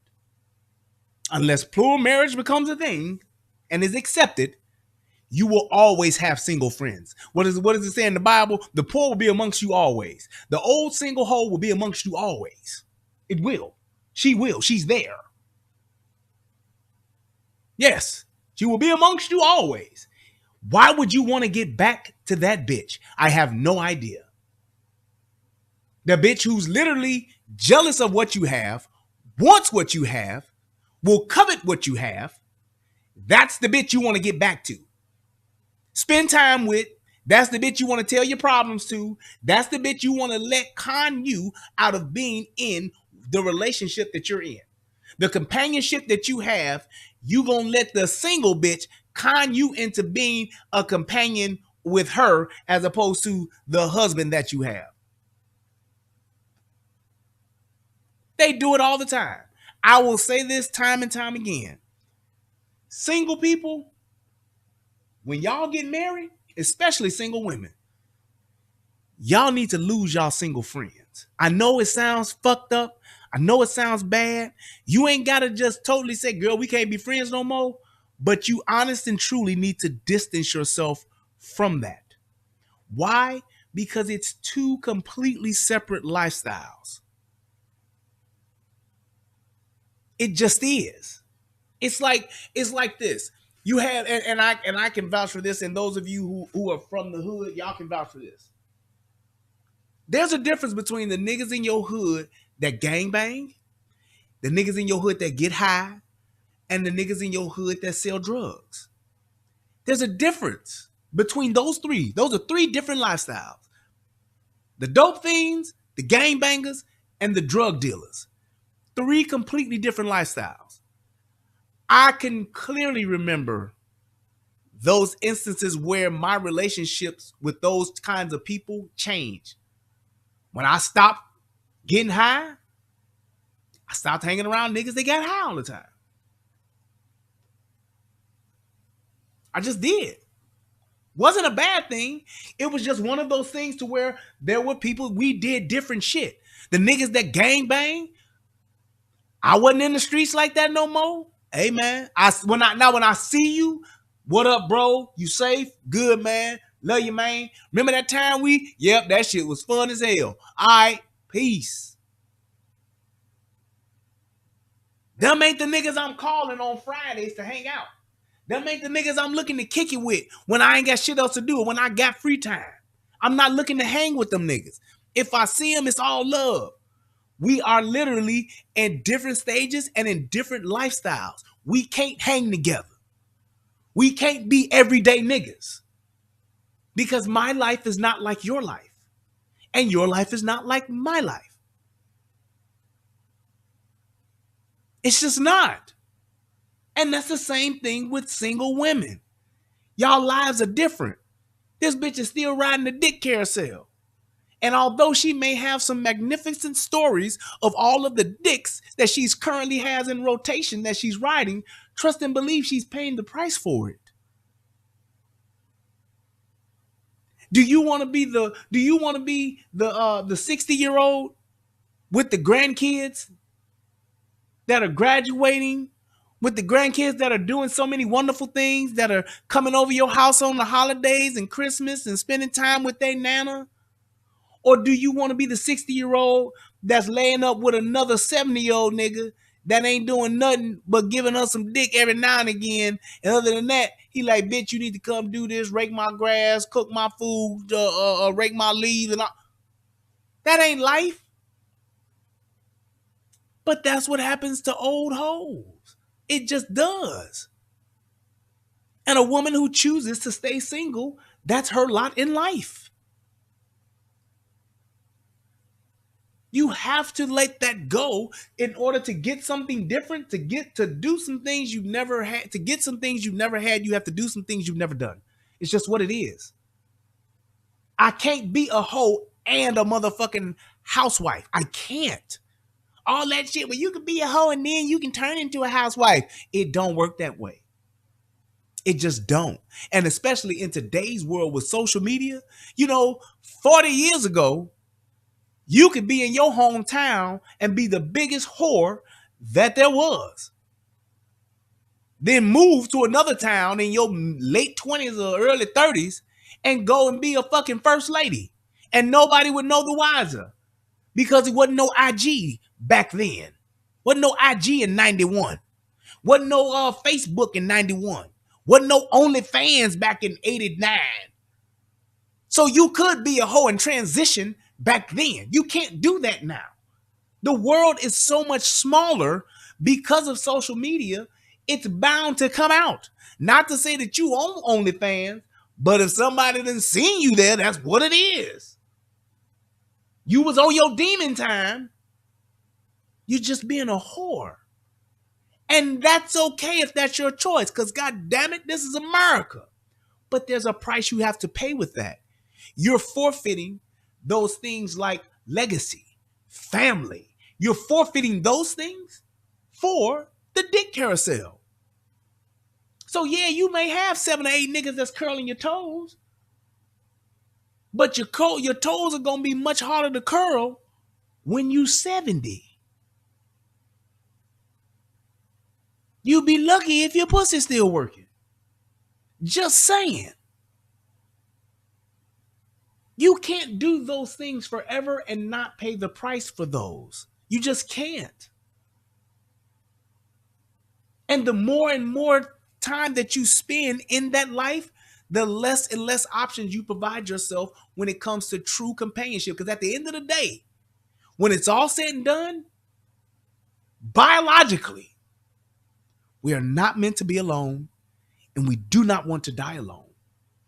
We don't. Talk all the shit you want to talk. You can say all the shit you want to say. Drop all the little hot phrases you want to drop. Bitch, you don't know my life. Bitch, I'm out here. We good. Us straight. I'm doing me. I'm independent, bitch. Bitch, you better watch me because I still got everything I want, everything I need. I wants for nothing, bitch. But at the end of the day, dying alone, companionship, friendship, and relationship. It's what we are biologically wired for. We are not meant to be alone. And unfortunately, there are so many of us that will wind up that way, living with our pets, our cats. You will become a cat lady.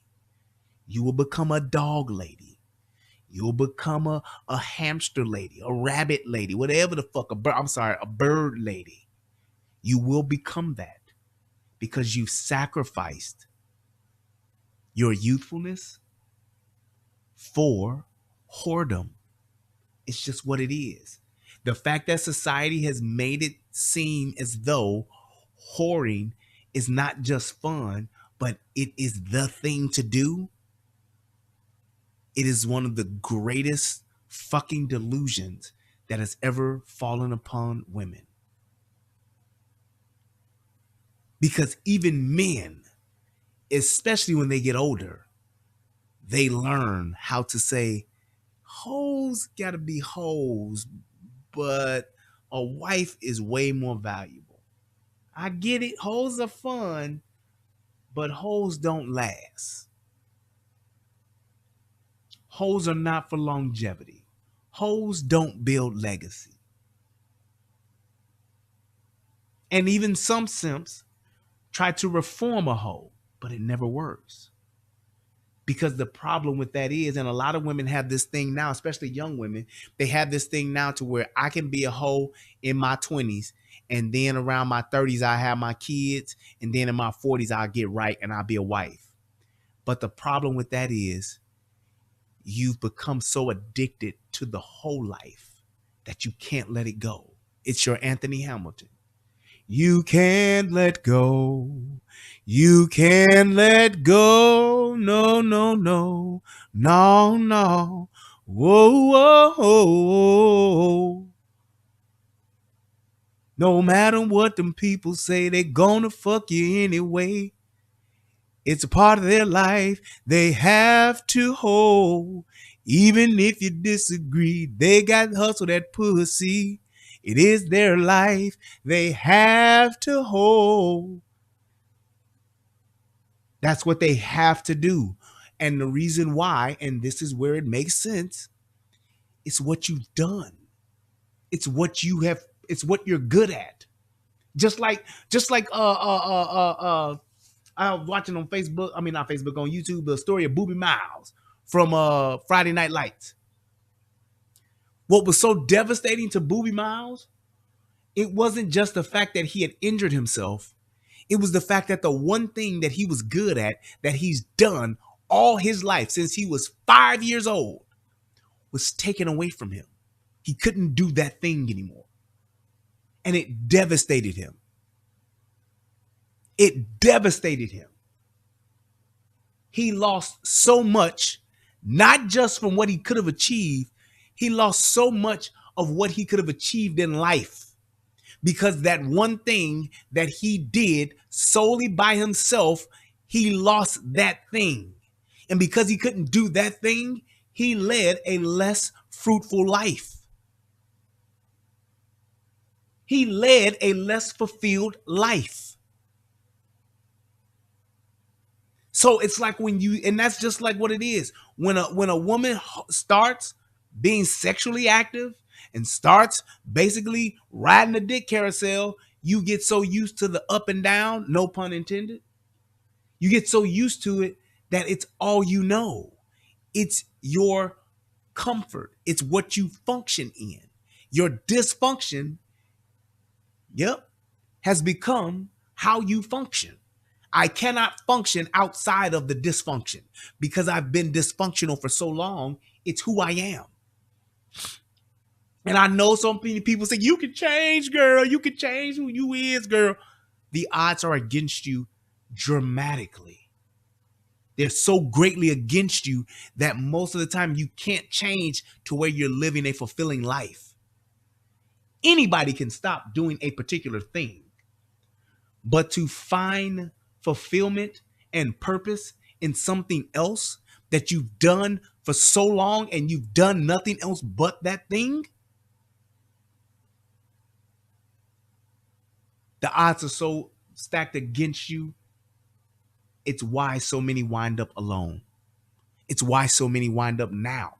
Even now, they're talking about the trending of women that are winding up alone, dying in a house with cats and dogs. It's starting to happen now, and they're projecting it to happen more and more because of that. Some fun in to get your sparkle back is going to be key. Do you also address when is it the right time to start dating again? Yes. And again, often your confidence is really low. I know after my husband cheated on me, that was really tough. Your confidence is really low. And I know a lot of people go through that. So it's about getting out there, but also working out what you want, but also what you need. Most of us know what we want from somebody. But and here's my thing. And I learned this from Tommy. I gotta admit that and shout him out for that. Most women, especially in the black community and just out throughout the world, well, not throughout the world, but in the Western world, you do realize that most women have, at some point or another, shared a man. Knowingly or unknowingly, willingly or unwillingly. You've either been the side bitch or you've been the main bitch and you find out about the side bitch.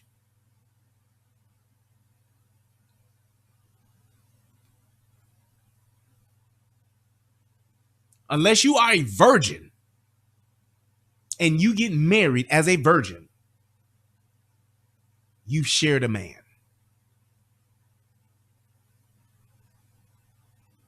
Whether you wanted to, and a lot of y'all want to, a lot of y'all cool with it. And why is that? Because statistically speaking, most women go for a small percentage of men. What is it? If I'm not mistaken, 100% of the women go for 20% of the men. Y'all did that. Y'all are doing that. Y'all are all going because of the delusion that has been given to you all, and you all have brought into it lock, stock, and barrel. You are absolutely sharing a man, and you're all competing for this small group of men. Why? Because they got 6 figures, 6 feet, 6-pack. Why? Because they got 12 inches and 12 kids. Why? Because they bow-legged. I'm telling you, the shit is so trivial. I know it sounds funny, but yes. That's why you have like those dudes those dudes that fathered like 83 fucking kids. All them hoes was with it. How do you get with a man that has 6 kids, 5 kids, 12 kids, 10 kids? You're sharing that man. Even if he's not with you, even if he's not with the baby mama right now, he's still interacting with her. You're still sharing time.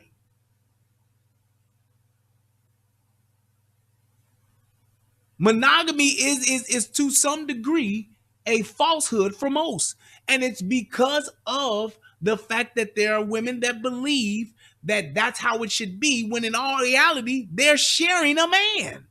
If y'all all going for the same kind of man, What happens when somebody gets that one? Now you looking at the next one? What happens when you get that one? What happens when it's 3 of y'all competing for that one? You're literally sharing that nigga. You're sharing him. But you want to be monogamous? Even when you look back, and here's the other part to that. This is what I was talking about when you're talking about how in the early years, women sacrifice and they waste their time. Because you all were being pursued by, let's just say the average woman in her 20s got at least about an 8 nigga rotation. Let's just say your average looking decent female is getting the attention, getting the time, and getting some of the resources from, let's say, 8 different men. These 8 dudes are going after this one chick. What does the woman do? She exercises her options. She picks the one that she likes the best. And that person gets the majority of her time. The other niggas get pieces of her time. And they may get charged. Well, they don't may. They get charged for it. Nigga, you want to go out with me? You got to pay my phone bill. Nigga, you want to go out with me? You got to pay my motherfucking car note. Nigga, you want to go out with me? You got to put something on this rent. Nigga, you want to go out with me? You got to buy me this outfit. Nigga, you want to go out with me? You got to get my nails done. Nigga, you want to go out with me? You got to get my hair done. Nigga, you want to go out with me? You got to get my feet did. Nigga, you want to go out with me? You got to take me to Salt Bay. Nigga, you want to go out with me? You got to do whatever. Fill in the blank. And there are plenty of men that will do that thing. Why? Because a man wants to sleep with you. And what women do, foolishly enough, their most precious asset, which is their body and their womb, they will give it to whomever they feeling at the moment.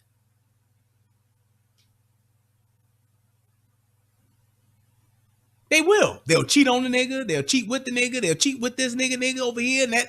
They will all load up and get together and go to try to find some basketball dick for All-Star Weekend. They will all posse up and go to a concert to get backstage, suck some dick, to get on a tour bus. They will do that. They're competing for the same man. But when they get older, the tables turn and they're still trying to do that very same thing in reverse. All of us girls that like this one guy that got on the shoes, that got the dick print, that got the car, that got the clothes, that got the money, all 7 of us at this table, we all want that one nigga. Now, we'll all do whatever it takes to try to get him, but whoever he picks, he has options. Because out of them 7, one of them bitches is willing to be the side bitch. Out of them 7, one of them bitches is willing to be the other side bitch. Because y'all all want the same man. And it's such a small percentage of those men, y'all give them all of the leverage because y'all all want the same goddamn thing. We don't know what we need necessarily, so it's learning the lessons from the past, and so figuring out, you know, maybe it's loyalty or maybe it's emotional intelligence, whatever it is for you. So again, we do a lot of work with that, like personal development journey to figure out. What the fuck is emotional intelligence? Here's my thing. Most women don't know what they want in the first place. And the shit that they do, that they say they want, it's all encompassing, and it's literally virtually impossible. You literally would say, you ask a woman all of the shit that she wants, and I'm talking about a woman who got her shit together.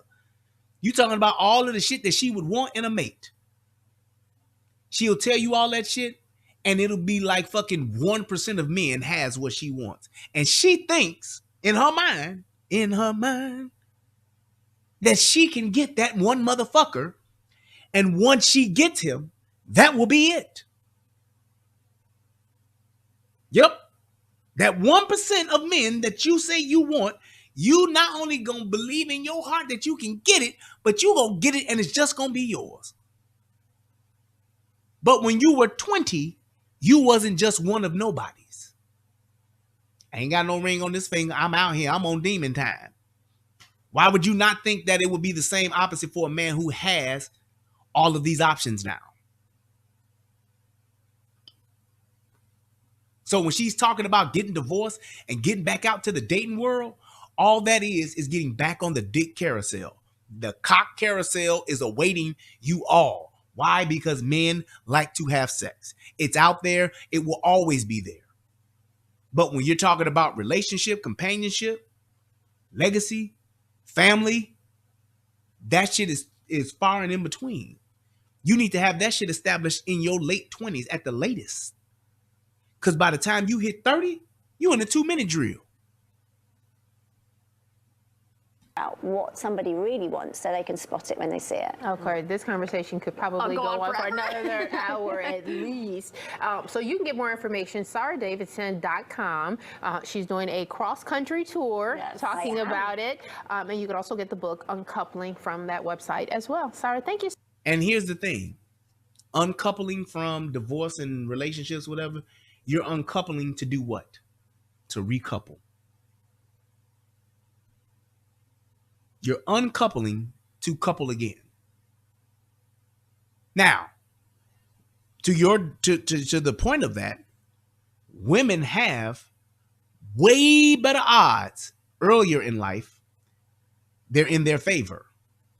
A woman getting married at 18, divorcing at 24, and finding somebody else, high chance. If she looks good, take care of herself and all that good shit, especially if she ain't got no kids, very high odds of getting another person and getting married and all that shit, living a fruitful life, very high odds. But that same woman that's 36, getting divorced and trying to find somebody again at 40, too risky. No way. And most of the time they wind up being with the same kind of man that they was with before. Or they wind up in a situation to where it's even worse than what it was the first time. Or he's doing the same shit. Because they picked him.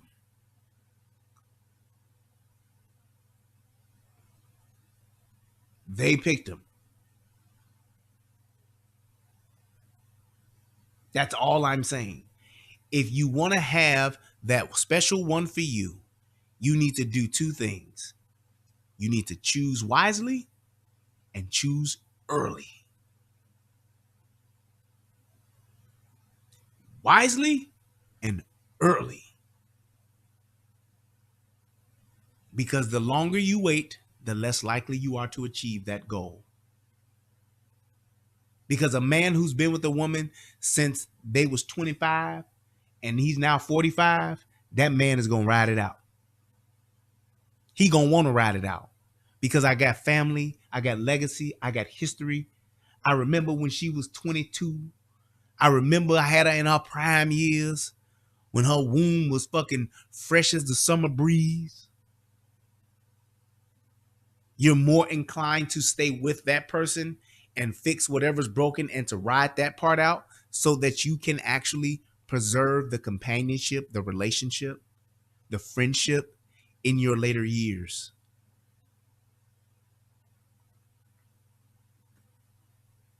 Because things like children matter, grandchildren matter, great-grandchildren matter, the dog matters, retiring and spending your golden years with that person that you built a life with, that matters to men.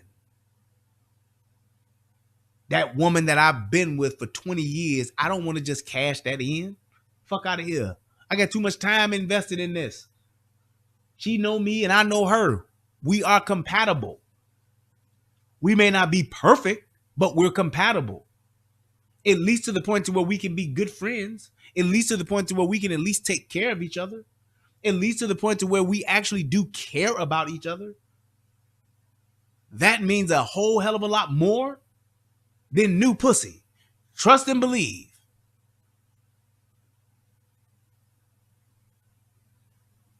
Because in all actuality, I'll say it again, biologically, you want to be with someone and be in relationship with that person, friendship with that person, companionship with that person. It's cool as fuck when you can be with somebody and they know what you're thinking before you have to say it. where you can look at them and they get it. When you can be mad at a motherfucker at their ass and you can make up tomorrow or in an hour, it's cool again.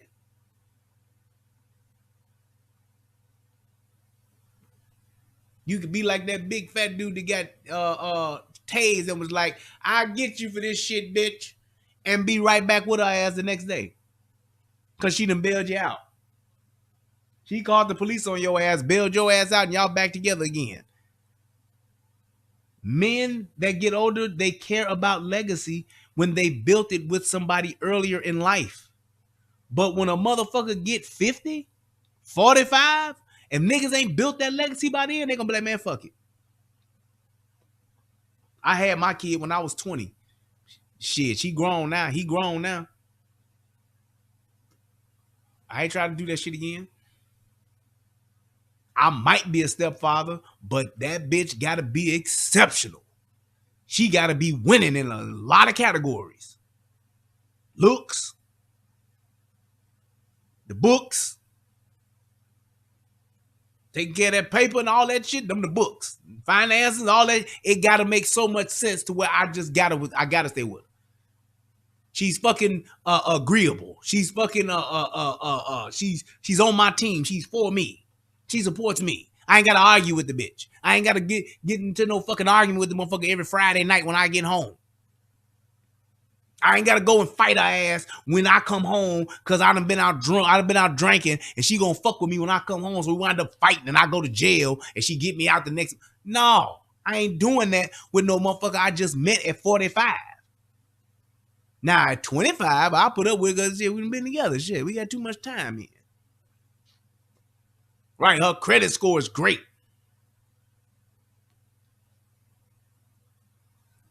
She cooks. She cleans. I tell people all the time, I will keep saying it. I love the fact that I know that my wife can take care of my prized possessions, my children. I don't give a fuck what the fuck go on. That shit matters. That shit matters. My wife is a fantastic fucking mom. I appreciate that shit beyond measure.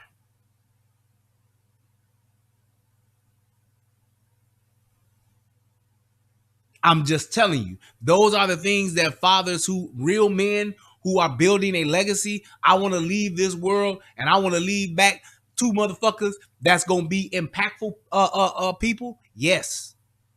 And they going to have more impactful people. Yes. They're going to make the world a better place being here. That matters to me. And my wife is one of the main factors as to how that works. Everywhere our kids go, people love our children. They do nothing but compliment our children and how well behaved they are, how nice they are, how cute they are, all that shit. But that's the work we've put in to making sure our children are good people.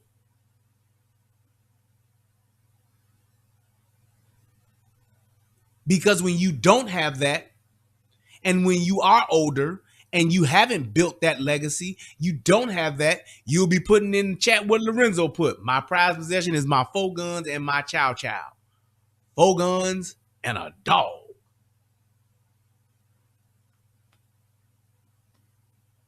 Just saying.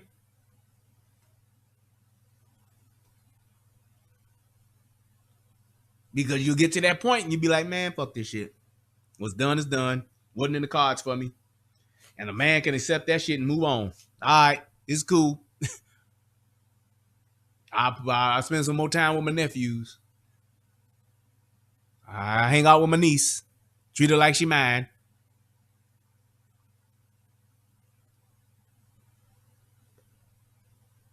But that kind of stuff matters to men. And it should matter to women. Because when you do get older, you will realize that, hey, this life that we built, we're now reaping the benefits and enjoying the benefits of that. Ain't nothing cooler than coming to your house, coming to grandma and grandpa house for Christmas, and you got your 5, 6 grandkids around you, all loving on you. Ain't nothing cooler than that. Unless you think getting to the tavern early so you can get the free spaghetti and fried chicken they have on Fridays. Well, I gotta get there by 5, girl, because them greedy motherfuckers, they'll eat up the chicken and spaghetti that the tavern have for free. Let me go in there and fix my plate. Bitch, that ain't life. But that's where that dick carousel lands. That's where it stops. Sure does. You go from being in the club, getting bottle service in the VIP. You go from that in your 20s to your 30s. You're in the lounge. That's the lounge. It's a little bit, it's more of a slightly relaxed club. Still got your DJ. You do a lot of line dancing at the lounge. Then when you hit them 40s, your ass going to the tavern. Ain't shit there but a bar and a motherfucking jukebox and some dick. That's it. Ain't no commitment. Ain't no marriage. If y'all motherfuckers get together, it's because you like, look, nigga, Cleophas, I don't want to die alone. Neither do you. Shit, I don't mind giving you this pussy, playing with your dick every Tuesday, but we gonna have to put a ring on it. Cause I ain't gonna be by myself. I can go find somebody else. I'll go talk to Kevin over in the other boss dude next week. Get out of my face. That's where it lands. That dick roller coaster, last stop, the motherfucking tavern. You'll have your own stool. Won't nobody sit in it. When your birthday come, you'll get your money tree, and they'll give you a big margarita.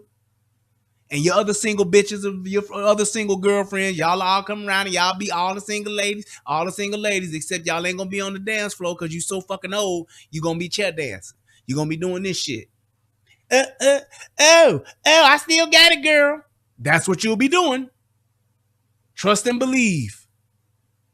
Ain't nothing worse in this world than an old hoe. I'm telling you. Right, Ashar going to the VSW. Because they have sets every other week on Saturdays. Go to the VFW. Yeah, we cool. We chill in there. There's a bunch of old single motherfuckers. The DJ is an old single ass nigga. They used to be the hot DJ, but now he just y'all DJ. The motherfucker who bring the food, he just got a catering business. And because he go to the VFW because he's single, he don't mind cooking a little something. Just give me the money for the food and shit. I'll cook the shit. That's what I do. Bring in the food. The motherfucker who take the pictures, that's a single motherfucker. He come to the VFW because he a photographer and he can take pictures. Meanwhile, he ain't doing nothing but trying to fuck. Girl, I could take, you know what? I can give you a calendar, girl. Yeah, you should get a calendar. You know what I'm saying? You look good, girl. You still got it. See, I could do a calendar for you. You can sell that shit. Come on to the house, take some pictures and shit. I'll put you a little photo shoot together. Shit. Next thing you know, you want to take you some sexy pictures, and the only way you gonna get them is you gotta fuck. And that's what you'll be doing. Just saying. That's what happens. So I guess my biggest thing is just wrapping this up.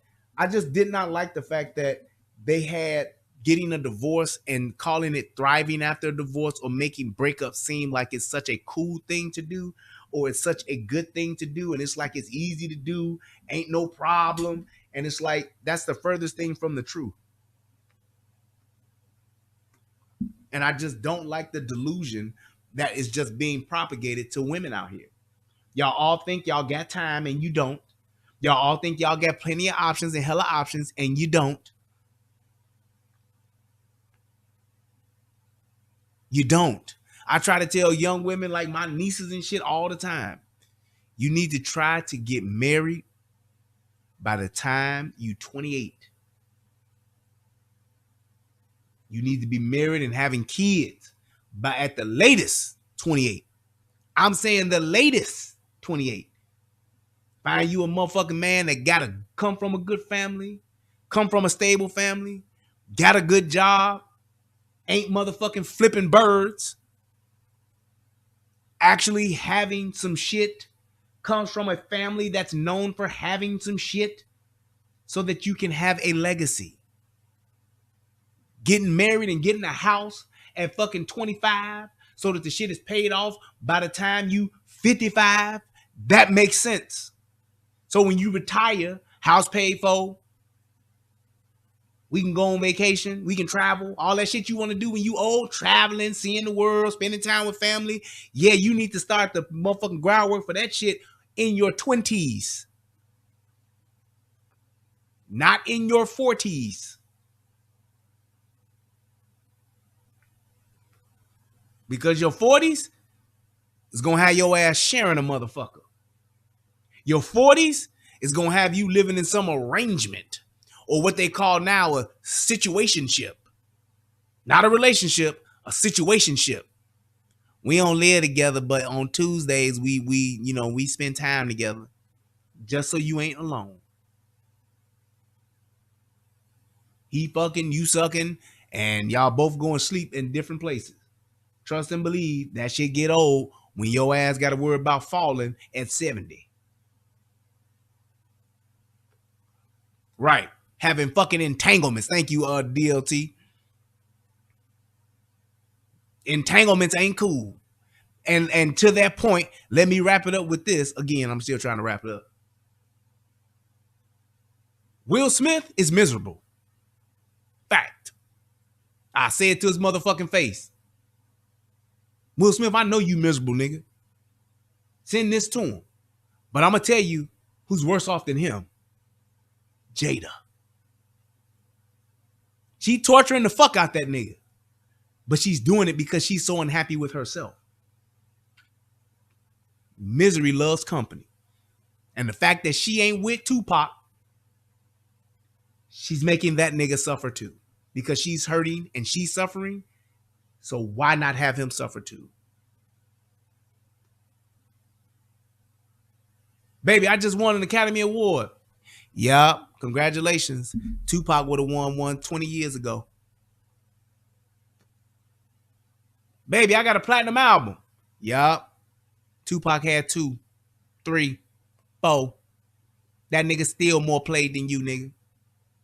The hip-hop community love Tupac more than they love Will Smith. Baby, I just got another blockbuster movie. Yup. Tupac would have had 2 by now. And he's so fucking stupid, he trying to live up to the shit. I'm going to beat Tupac one day. No, you not, nigga. And he can't understand that. He don't want to accept the fact that his wife is still in love with a nigga she couldn't have back when he was alive. Ooh-wee. Bing bang. She's still in love and holding a candle, lighting a candle, holding a torch, burning the fire for a nigga she couldn't have when he was alive. Pac was with Kadada.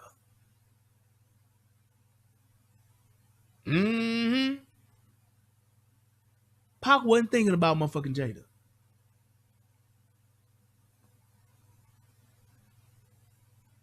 Wasn't thinking about her motherfucking ass.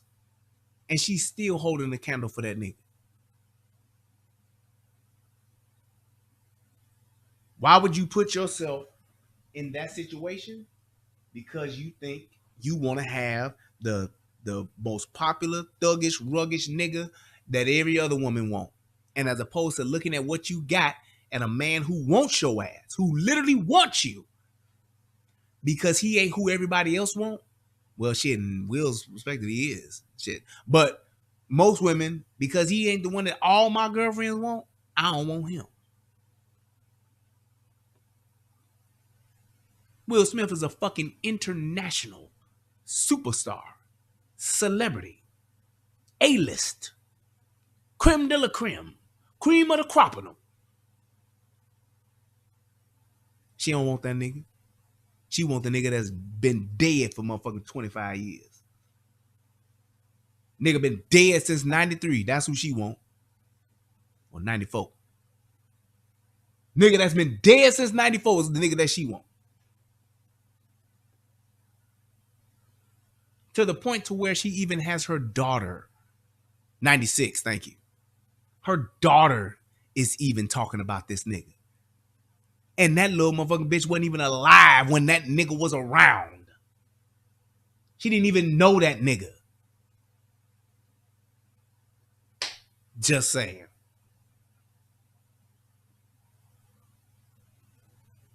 It is what it is, man. Divorce ain't a thing. Divorce ain't fun. Ain't no thriving after divorce. Divorce is final. Divorce is like death. Divorce is sadness. And what comes after divorce is struggle. What comes after divorce is unhappiness. What comes after divorce is depression, loss, grieving. So don't be so quick to dive into that thing that you think you could just get over with a white bitch talking about, here's a book I got for your ass as I go on this tour and tell you that you can enjoy yourself. Trust and believe. The things that are out there for you in the world, you know, people say all the time, ain't shit out here. Trust and believe. Listen to the single motherfuckers. It ain't.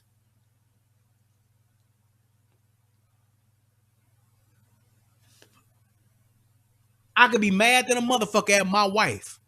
We'll just be mad together. Fuck you talking about? You know how much time and energy and resources I done put into this motherfucker? I ain't just gonna walk the fuck away from that. Fuck y'all mean? Thriving after that? Nope. So don't be so quick to believe these self-help, self-coaching motherfuckers because all she's doing is putting her time and energy into that shit because she can't deal in no relationship, because she don't have a husband, because she don't have that somebody that she can grow old with. But I bet my last dollar that every night that she curls up in a bed with another motherfucker she just met or no motherfucker at all, she's wishing she had not just a motherfucker, but her motherfucker. So to all of y'all out there that got your motherfucker, trust me when I say this. Believe me when I say this. You need to hold on to that motherfucker the best way you can. Work it out, figure it out, talk it out, relationship, rehab it out. Hold on to your love. You got to hold on. Hold on to your love. Invo had it right. Because you don't want to be singing Who's Loving You. And Invoke version was not better than Michael Jackson. Just saying. Trent D'Arby's was good, but not theirs. You don't want to be singing Who's Loving You. So hold on to what you have. Don't be so quick to cash out. Don't be so quick to turn it in. Don't be so quick to start over. Because trust and believe, starting over ain't what it's cracked up to be. It ain't. I hope that this video helps somebody become a better version of themselves.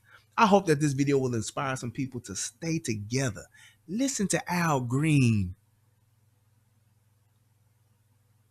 Just take that motherfucker that you with and make the most of it. Even when that motherfucker piss you off, just look at him and say, I'm so in love with you. Even when you mad, whatever you want to do, it's all right with me.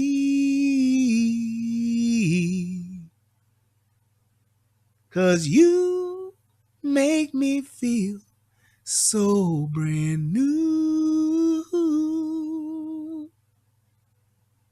And I want to spend my life with you. Everybody, they say Let's stay together, loving you whether times are good or bad. Trust and believe. You'll thank me for it later, as Drake would say. Thank me later. Please feel free to click that like button, click that subscribe button if not, and leave me your comments and tell me what you think. If you think I'm on some bullshit or I'm lying, let me know. Try it, CJ Gunn. Sometimes just sing to yourself. You ain't got to go sing to that motherfucker, because that motherfucker could still be a motherfucker. But when you in the bathroom and you pissed off, sing to yourself. That's what you do. Work it out, goddammit. That's all I'm saying. Fuck that thriving shit. That's a fucking lie. Work it out. Figure it out. Talk it out. Get better. Go to counseling, goddammit. Do whatever you need to do. Give it 1,000%. Put into it more than your job. Put into it more than your friends. Put into it more than anything. You need to put in more than anything else in your life. You need to put more into that. Because trust and believe. If you pick that motherfucker to get with that motherfucker for the right reasons, them right reasons are still there somewhere. You just might have to recycle the motherfuckers. Or better yet, rehab the motherfuckers. Till next time, I love y'all. Happy Thanksgiving to everybody. Enjoy your family. Enjoy your friends. But goddamn it, make sure you enjoy your loved one. That significant other. That other, even when they are being a motherfucker. Enjoy them. Because tomorrow is promised to no one. No one at all. I love y'all. Till next time. Peace. And I'm out. What's going on, everybody out there in the internet world? It's me, Brian Redmond, also known as the Relationship Rehab. And I need you to do two things. What are those two things? Subscribing to both my channels. I need you to go to the Relationship Rehab, subscribe to that channel, and then I need you to go to United Guns of America and go to that channel. Now you may be asking, why would I do that, Brian? Because it's two of the hottest channels on the internet. Come over there, give me your thoughts, give me your opinions, have conversations, because that's what it's all about. We talk about some of everything. Politics, relationships, guns, law enforcement, community stuff. Anything that's happening, I'm willing to have a conversation about it. So come on over. You don't got nothing else to lose, and you ain't got nothing else to do. So come to my channel, subscribe ASAP, and join in on the fun. Twice the entertainment, 2 channels, twice the fun. Come on and have a funky good time with your boy. Peace, and I'm out.